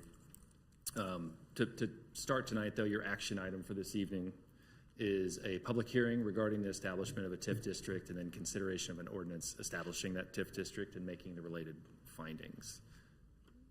There we go. Okay. And there's the roadmap slide I just covered, so we'll advance from there. The first thing we'll do, though, is have a couple of slides covering the Memorandum of Understanding, or MOU, that's in your packet tonight. And really the reason is to provide that visibility to you all in the public as to the expected business terms, because at the end on the calendar where you'll see will land in December, hopefully, is consideration of a full-blown development agreement. And so tonight, before you're asked to take formal action on the incentives to get the process started, we wanted to provide that foresight to you all. And should you choose to proceed, those items will be embedded into a full-blown development agreement that'll be for your consideration at the end of the process. You've heard plenty about the project tonight, but to break out the uses listed in the MOU, the terms are initial phase, which include the office headquarters, related retail, associated parking and infrastructure and so forth, and then the park and connectivity improvements that were also discussed by the representatives tonight. That's what you can expect to see committed to construction and certain commencement completion dates in an agreement later on. And then from there, the other uses, including hotel, multifamily, and so forth, would be termed subsequent phases that would be pursuant to market demand. Also at the bottom, wanted to note again, there's 6 planned underground or structured parking structures related here, including both on the multifamily uses. We've got 2 slides here on the MOU terms themselves, but first wanted to start it with an explanation of pay-as-you-go or pay-go financing. So the incentive tools we'll talk about tonight are really vehicles to set up revenue streams, whether that's new revenue or diverted revenue of property tax, sales tax, and so forth. And there's 2 ways to monetize those revenue streams. The first is a bond issuance, where those bonds are secured by those revenue streams. The bond proceeds are borrowed usually up front and thrown into the pot of funds, so to speak, for the developer to go construct a project. And then the bondholders hold the risk of repayment of those bonds from those revenue streams. That's not what's being expected or asked of here by the developer, and instead is pay-as-you-go financing, which is the second way to monetize those revenue streams. And what that involves is the developer privately financing the project using traditional means, and then the developer is at risk that those revenue streams don't materialize for reimbursement of eligible project costs. Comparatively, pay-as-you-go is safer for the city because you're not the bond issuer, and then it's the developer advancing all the funds privately to construct the project. The various incentives requested are first TIF, or tax increment financing, for a 20-year term, community improvement district sales tax of 1% or up to 2% for 22 years, a transient guest tax redirection from within the district for a term of 22 years, and then issuance of industrial revenue bonds for the purpose of providing sales tax exemption on construction materials and FF&E. This slide is just a snapshot of the developer's projections, and Ms. Stoddard covered this in large part. Really displayed here to break out the expected sources of revenues among the tools. Obviously, the biggest contribution would be the TIF financing, which is, again, property tax increment from the increased assessed valuation. And then this supposes full build-out. I wanted to stop there after just having talked about the pay-as-you-go method of financing this. These revenue streams anticipate full build-out, and so obviously in order to generate property tax increment, you have to build something that produces property tax revenue. To generate CID sales tax, you have to have CID sales tax revenue generators within the district. To generate transient guest tax, there's got to be a hotel in the district. So these numbers are at full build out, and I wanted to spotlight that as the incentive for the developer to complete the full project and generate the level of incentive expected here on this page. The next handful of slides will break out and refresh on the various incentives and requested and the attendant procedures involved there. The first one being tax increment financing, and this is the most procedurally intense of these and longest term, and again is the biggest source of revenue among the incentives requested. Again, this is property tax only, so the general sales tax of the city generated within the district would continue to flow through to the city, county, and state. How TIF works is that within the district, at the time the district is created, the base year assessed valuation is determined and it's frozen. And then the increase in assessed valuation, the property tax is attributable to that increase in assessed valuation is how increment is generated. That increment is captured and can be redirected to pay eligible costs, which in the TIF world essentially includes site acquisition, horizontal improvements, site work, infrastructure type costs, and not vertical construction costs, with the exception of parking garages are a TIF eligible cost. There are mills that are shielded from TIF capture. There's 29 and a half, 28 of those belonging to the school district, including the local levy of the capital outlay mills. And then finally in the MOU, how this increment is treated, those TIF revenues, is that the first up to $15,000 would go to the city for an administrative cost to the city to administer the project. And then thereafter, there'd be a 95% split to the developer for their eligible costs with 5% reserved for the city's use. And to double back on the eligible costs, park type improvements and those types of infrastructure improvements are eligible. So as we look at the project map here in a second, that'll be very evident.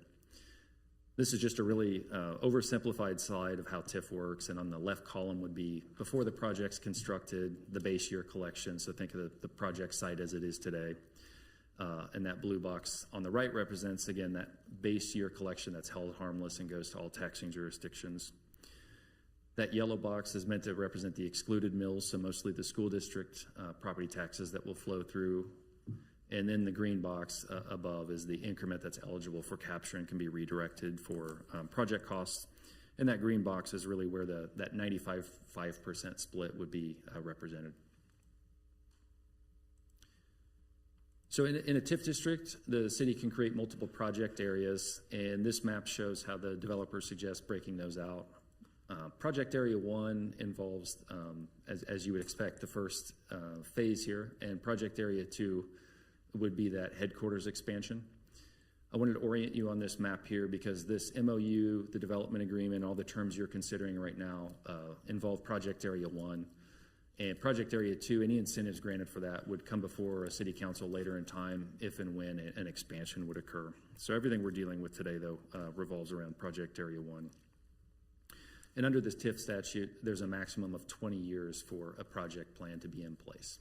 So there's a 20-year TIF clock that follows each project area when activated.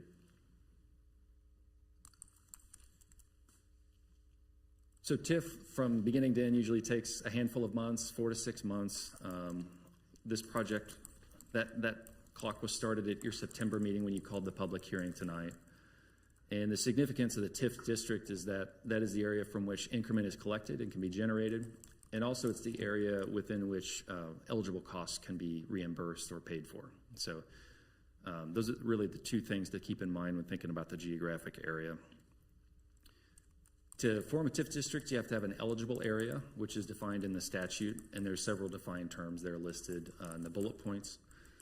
And we'll jump to the next slide here in a moment on blighted areas that has several meanings under the statute. Finally on this slide is that the other taxing jurisdictions, the county and school district, have unilateral veto rights. So within 30 days of the public hearing establishing a TIF district, either of those jurisdictions could take action and unilaterally kill the project by exercising a veto. Going back to district eligibility, there's some statutory language on this slide relating to blight as it's termed under the statute.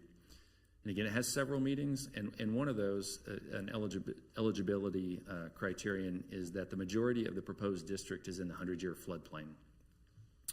That will take us to the next slide, and this should mirror an engineer's report you have in your packet that displays the whole district, and that engineer's report represents that the majority of this proposed district is in the 100-year floodplain and therefore eligible under the statute. All right, step 2 under the TIF Act involves adoption of a project plan. The first step of a TIF project plan goes to the Planning Commission for a finding that the plan conforms with the city's overall comp plan for development. And then from there, the notice and hearing procedure mirrors exactly what we accomplished to get to here tonight, which is a resolution calling the public hearing. That resolution's published. It's provided to the other taxing jurisdictions. So there's, again, lots of procedural milestones and notices and public interaction involved here with TIF. The TIF plan itself contains a handful of comments that are required under the statute that describe the project, the sources of revenues, and so forth. And there's a feasibility study that studies those revenues that's being prepared by the city's financial advisor, Stiefel, which will be embedded in that final TIF plan here when it's finalized shortly. The legal effect of adopting a TIF plan is that it permits access to the TIF funds that are collected, and that's that property tax increment. And so until there's an effective TIF plan, there's no ability to extract those funds. And then the second thing is that 20-year clock is commenced upon activation of a TIF plan. Finally, the adoption of a TIF plan requires a supermajority vote of the governing body under the statute and requires a 2/3 vote.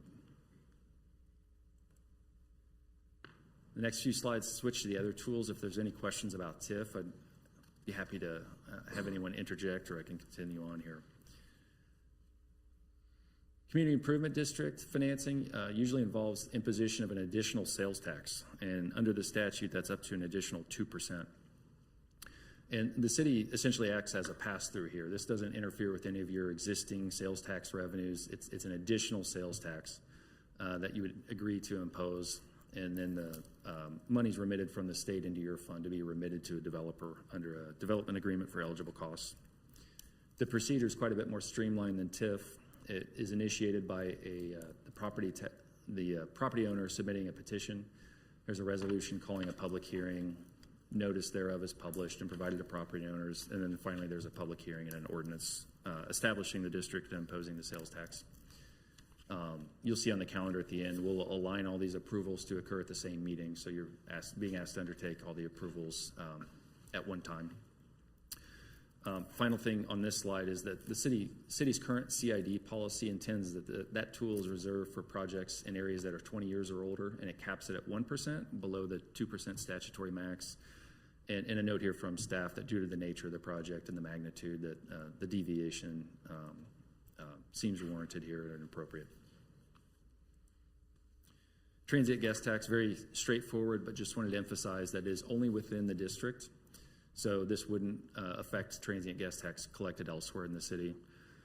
And that the request here would be 22 years from opening of the hotel would be the redirection of those sales taxes. Okay, final slide on incentives, and then I'd look to Mr. Cobby for a little bit of financial update here. Last tool is the industrial revenue bond financing for purposes of providing sales tax exemption on construction materials and furniture, fixtures, and equipment. No property tax abatements being requested as part of the IRBs. The percentage of the city sales tax listed there, just as a reminder that as sales tax is waived or foregone using this tool, the state is really the biggest contributor to that incentive because obviously their percentage is the highest of the taxing jurisdictions there. Also wanted to mention the city policy for IRBs requires structured parking for usage of this tool on multifamily projects, which is intended by the developer here. And perhaps the most important thing about industrial revenue bonds is that the developer would purchase its own bond here, meaning there's no city credit backing and no city credit risk involved with these bonds. They're just a vessel for providing that incentive. And the action item you'd see alongside the others at your December meeting, assuming we approve and stay on schedule, is that there'd be a master resolution of intent expressing the city's intent to issue the IRBs for all the components of the project. And then as those projects are completed, the developer would approach the city again to issue the bonds and finalize that part of the incentive for each component. That's it for me on the incentive overview, and I'd invite any questions, or I can step aside for Mr. Cobby's update.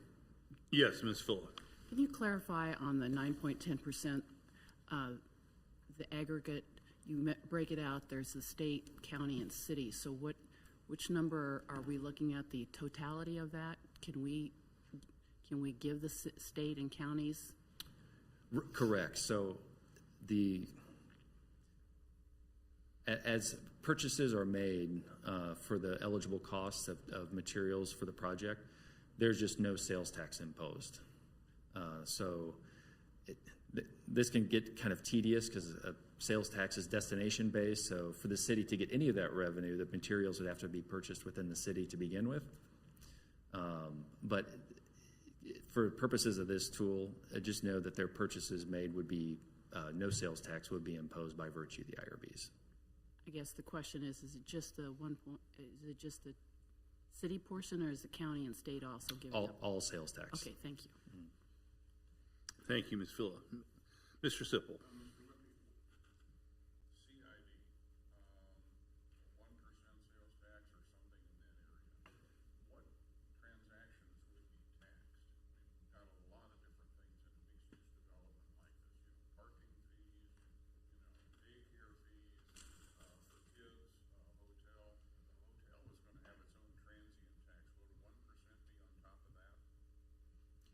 I believe so, and the rule with CID is that it basically tails the state statute. So anything, any taxable sales that state sales tax is imposed on, CID sales tax is also imposed. So it's in addition to. There are some exceptions that I can think of that don't really apply for what's anticipated here, like liquor sales tax and that type of thing is taxed under a separate scheme under the state statutes. But for the most part, whatever state general sales tax applies to, CID would also be in addition. Other questions for Mr. Wimpy? I guess it's just one question I have, just as a matter of clarification. So tonight, set the MOU aside for a second. The only thing that we're being asked to do tonight is to establish or to make findings and establish the TIF district. Is that correct? It is, Mayor, and my final slide after Mr. Cobby's deal will present the entire calendar and land on tonight's action item. But correct, for TIF purposes, tonight's a public hearing and establishment of the district. That said, we're also being asked to authorize a memorandum of understanding that might, and you may be talking about that later as well, but will not be binding, but indicates our intent to proceed in the fashion that you just described here, correct? Correct. Should you choose to proceed, we would take the terms of the MOU and they'd be incorporated into a development agreement that would be presented for formal approval later in the process. Okay, thank you. Other questions? Ms. Phillip. I know that we have, at least I grew up in an era where Peggy, our former mayor, would talk about we don't need to do these incentives because we're Leawood and we haven't done them, and yet we're doing all of them. And so I kind of wanted to ask Diane or anybody else to put in perspective that we've done some of these some places, but this, if we were to take all the projects where we've done one or the other of these and put them all together, it's starting to look like the proposal we have in front of us, which is bigger than we've ever tackled all at one time. So that helps me to get comfortable with the wide variety of the whole Megillah that we're throwing in here, because we've done each one of those separately. And now if you were to look at what we have approved and said, let's repackage it, does it look like Hallbrook? And I think the answer is probably pretty close, but I'll defer to our city administrator to tackle that. Yes, happy to answer that question, Council Member Phila. The city has not ever created a tax increment financing district, so that particular tool is new, although I will say the net effect of it, which is, as we're proposing, only deals with the property tax revenues. We have used the property tax abatement tool with the Hallbrook 3, the KBP building. And the other three tools that have been mentioned this evening which would be considered as part of this project, we have also used. So those being the issuance of industrial revenue bonds or economic development revenue bonds for the purpose of accessing the sales tax exemption. We've used that in a number of cases. The Lashbrook Regents Park development, State Line 87, which is Leawood Village, the KBP building, and also with the Park Place development. And then the guest tax that's being proposed, we also diverted some of the guest tax that was related to the Aloft Hotel as part of the Park Place development in order to help fund some of the parking structures within the Park Place development. And then we've also utilized the CID, the Community Improvement District financing tool, which is the additional sales tax, as Mr. Wimpy noted, for both the Ranch Mart and the Camelot projects. So we do have examples of where we have used really all of these tools. The magnitude of the development that we're looking at really required us to look at how do we apply these four tools together in this case to make the incentive package be what we're proposing. Thank you.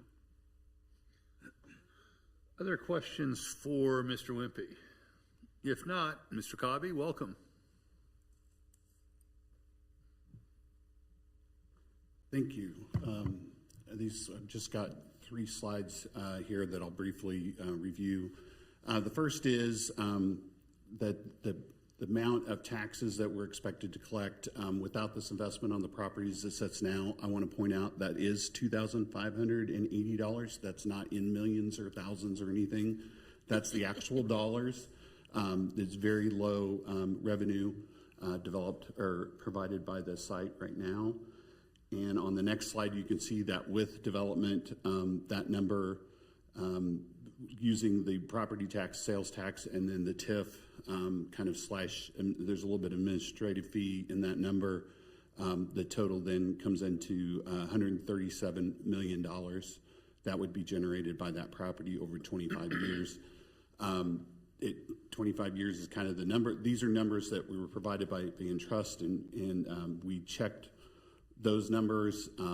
The numbers are all the same. I would probably present them a little bit differently as far as the 20 years and then the 22 for the CID and the TGT. But the bottom line is that when you put them all together, we're in the same ballpark. And a lot of times it's between now and when the project plan's done that those are.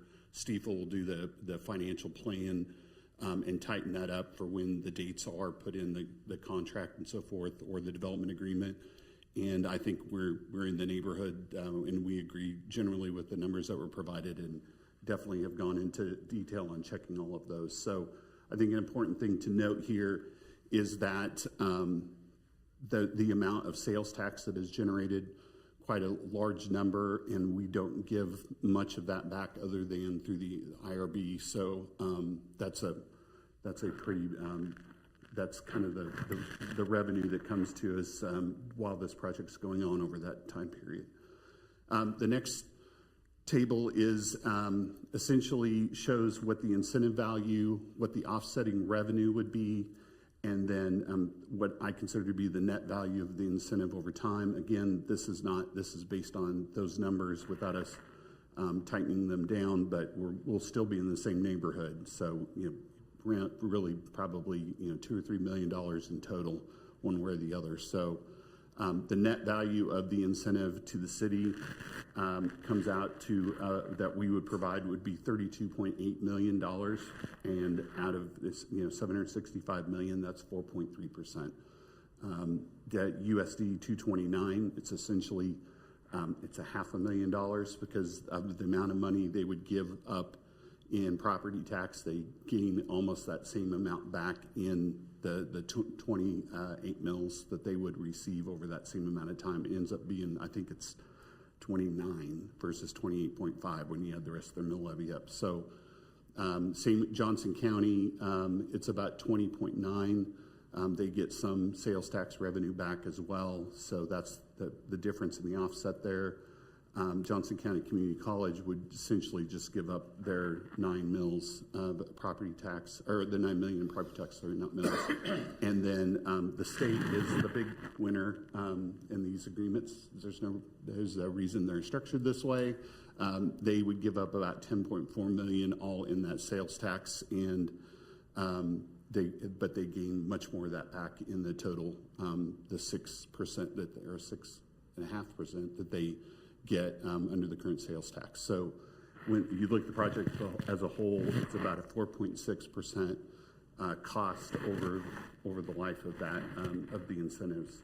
The most important number probably here is the 10.2 years after the end of the TIF, that when you add up the amount of money that's gone back and then, or that comes back to the city, that for our amount that we give out at 32.8, we're paid back in about 10.2 years. That number could, again, may change a little bit, but I would imagine we're probably in that same boat. I can tell you that for most TIFs and these kind of incentives, that's a pretty good number. That's not usually a payback in half the amount of time is a pretty good turnaround. So it does help that we're maintaining a lot of that sales tax. And I can let Kevin come back up, but if you have any specific questions on those incentives, I'm happy to answer them. Questions for Mr. Cobby? Don, I have just one. If you go back to, I think, your second slide, it's just a clarification. Yeah. That one. That is, those numbers are all net of the incentives that will be going to the project, right? No, that is the total amount of revenue that we would receive before the... Before the before the incentives go back. So I believe that's right, over 25 years. Let me look. Well, it should be. So, yeah, I think that's right. Kevin double check that, but I think we provide about $140 million or $140 million in the revenue that's generated by the project, I should say. Then we turn around and give back incentives of the amounts that we were talking about. So just make sure I'm tracking. So, for instance, the 4.9 million of TIF administrative fee, we're not giving any of that back, right? So that is our 5% plus the administrative fee. So it's mostly the 5%, and that's that we keep that. Then of the property tax that's brought in over that period of time, most of that property tax is brought in after, because 25 years, not 20, and not 22. So this is the property tax that's earned after the TIF goes away. So it's important that over a 25-year period, that's how that number has come up with. That was the number that was provided by Van Trust and their team. So that's the picture for it. So just to clarify, this is a snapshot provided by the developer, and it's a 25-year snapshot, okay? And I'm told it is actually net of incentives, and the reason the numbers are rosy is obviously we're looking at years after the incentives burn off. So expanding the scope beyond the 20 years. You're right. And so in year 21 of a TIF, it is full freight, all the property taxes come to you and so forth. So it does expand the scope beyond the incentive period, but that's just for illustrative purposes. But just to clarify that I'm understanding. So it is net of the funds that are going to the development. Correct. Okay. All right. That's how I had understood it originally, but I want to make sure that I understood correctly. That's right. Okay. All right. Very good. Mr. Sipple. This assumes that the whole thing is built out day one, or have you staged it with phase one and then 5 years later phase two? That's the phase two or project two is not in these numbers. This is only for the project one numbers, and it is phased in over the years. So it's like in 2030, one hits, and then 2032 and so forth. Yeah, we use their dates that they provided with their numbers. Thank you. Yeah. Other questions for Mr. Cobby? If not, thank you, Mr. Cobby. Appreciate it. Mr. Wimpy?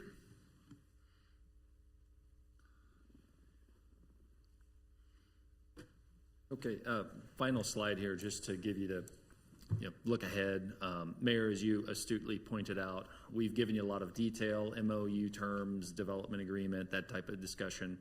Tonight's action item is the public hearing on establishment of the TIF district and an ordinance that would make those findings and establish the TIF district. As we discussed, that freezes the base year assessed value as of today and establishes the geographic area of the TIF. Looking ahead, if you choose to proceed, what you can expect is October 28th, that TIF plan we discussed would go to the Planning Commission for its very narrow finding on that piece. And then step 2 of the TIF and the CID proceedings would occur then at your first meeting in November, would be resolutions calling public hearings on the CID and that TIF project plan. The notices and publications would occur, and then setting up a December 15th public hearing on the TIF project plan, a second public hearing on the CID, an ordinance approving the TIF project plan and the development agreement, which requires a 2/3 vote, an ordinance establishing the community improvement district, and then that master resolution of intent for the IRBs. So lots of activity on the 15th, but plenty of procedure between now and then that we wanted to highlight for you all. So any questions about the calendar or what's ahead? Happy to try to respond. Mr. Sipple. On October 28th, a consistency finding, what does that mean? Yeah, the statute gives half a sentence of detail about what that means, and it is that the Planning Commission makes a finding that the TIF project plan is in conformance with the city's overall comprehensive plan for development. Okay.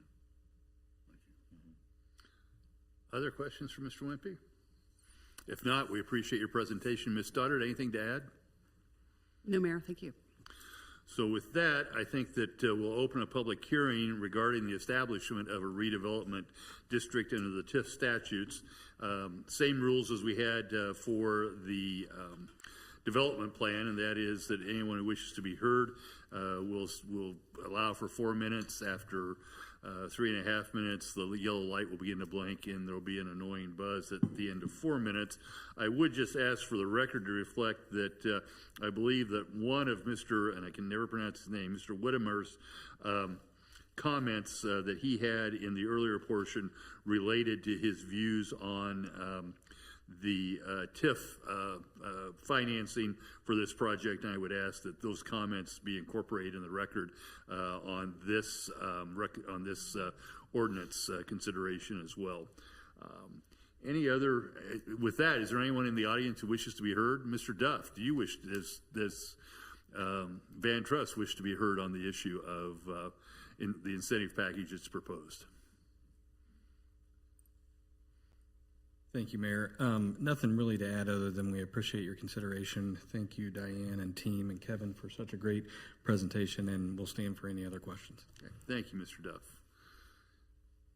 Is there anyone else in the audience who wishes to be heard on the issue of an ordinance establishing a redevelopment district in connection with this project? Seeing none and hearing none, I move that the public hearing be closed. Thank you, Ms. Full. Is there a second? Second. Thank you, Mr. Sipple. Any discussion? All those in favor of closing the public hearing, please indicate by saying aye. Aye. Those opposed, same sign. The ayes have it, and by unanimous vote, the public hearing is closed. With that, Ms. Starr, did you have any desire to have additional discussion regarding the memorandum of understanding at all? No, Mayor, I think that Mr. Wimpy did a great job of outlining what that MOU is, what it isn't, and the contents, but we would be happy to answer any questions that you have. Okay, thank you. With that, then we'll move on to a discussion by the governing body of the both items, I guess, for discussion purposes, that one being the memorandum of understanding and the other being the establishment of a redevelopment district. Comments from the governing body? Mr. Sipple. When will we see the memorandum of understanding? I believe that it was in your materials. You have seen it.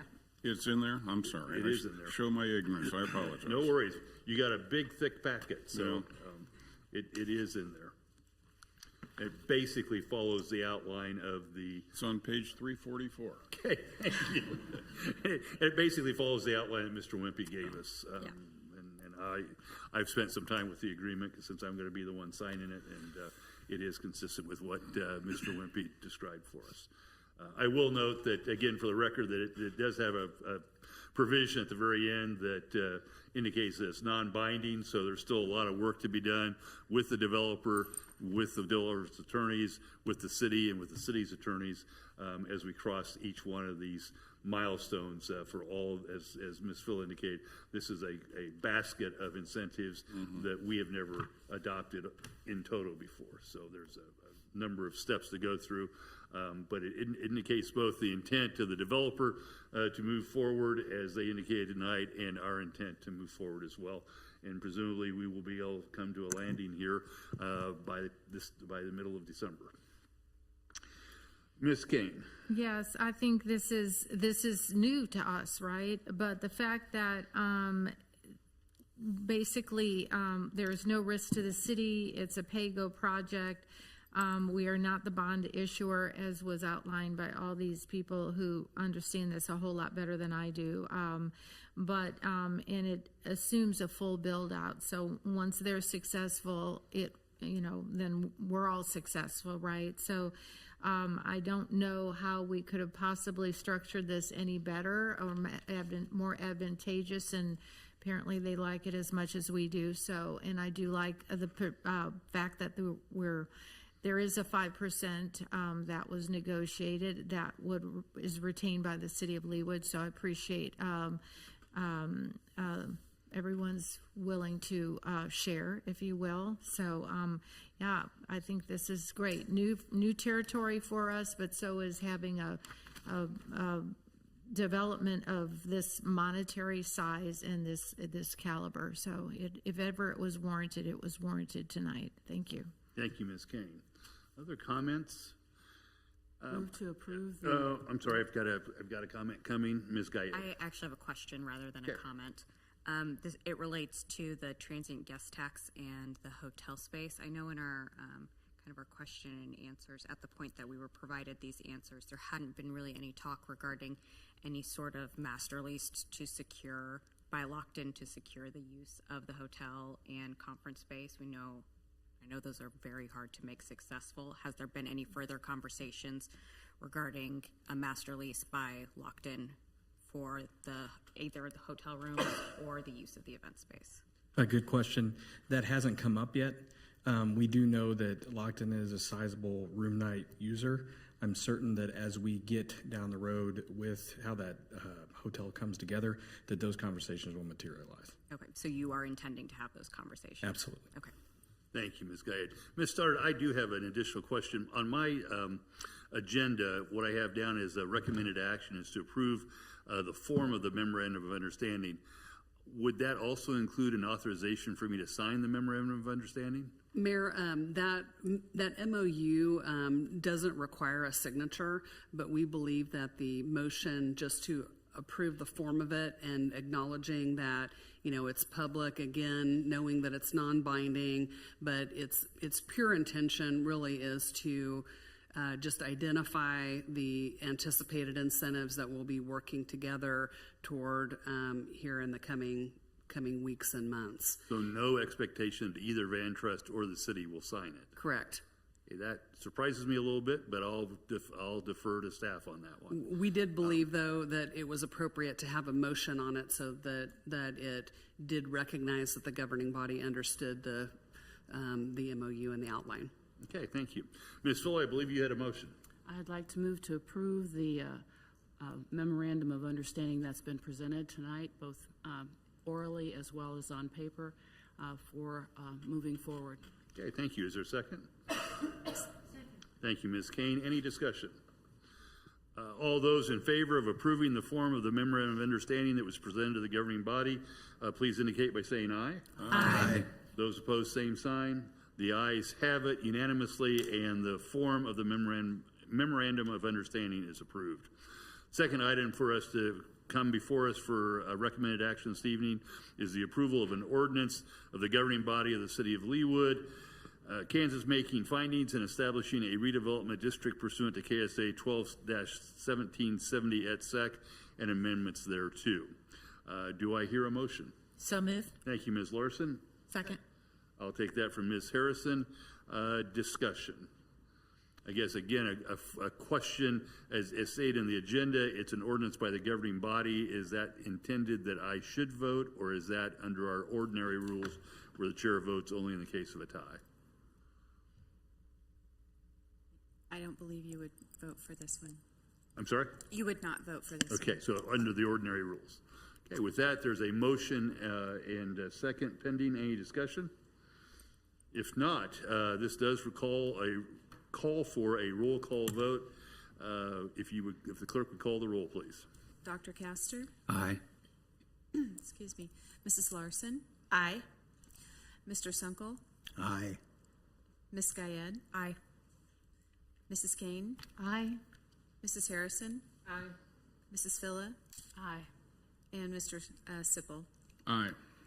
I find that the governing body has voted 8-0 in favor of adopting the ordinance. So, pardon me, so the ordinance is unanimously adopted. And we'll proceed with the calendar that Mr. Wimpy laid out for us over the next, we're going to have a busy couple of months here, but staff will have an even busier couple of months. I note, and I just want to bring to everybody's attention that through the middle of December, I don't believe I've asked for any work sessions. So please keep me in your thanks for that. After the work sessions, I put you through all spring and summer. So I appreciate that.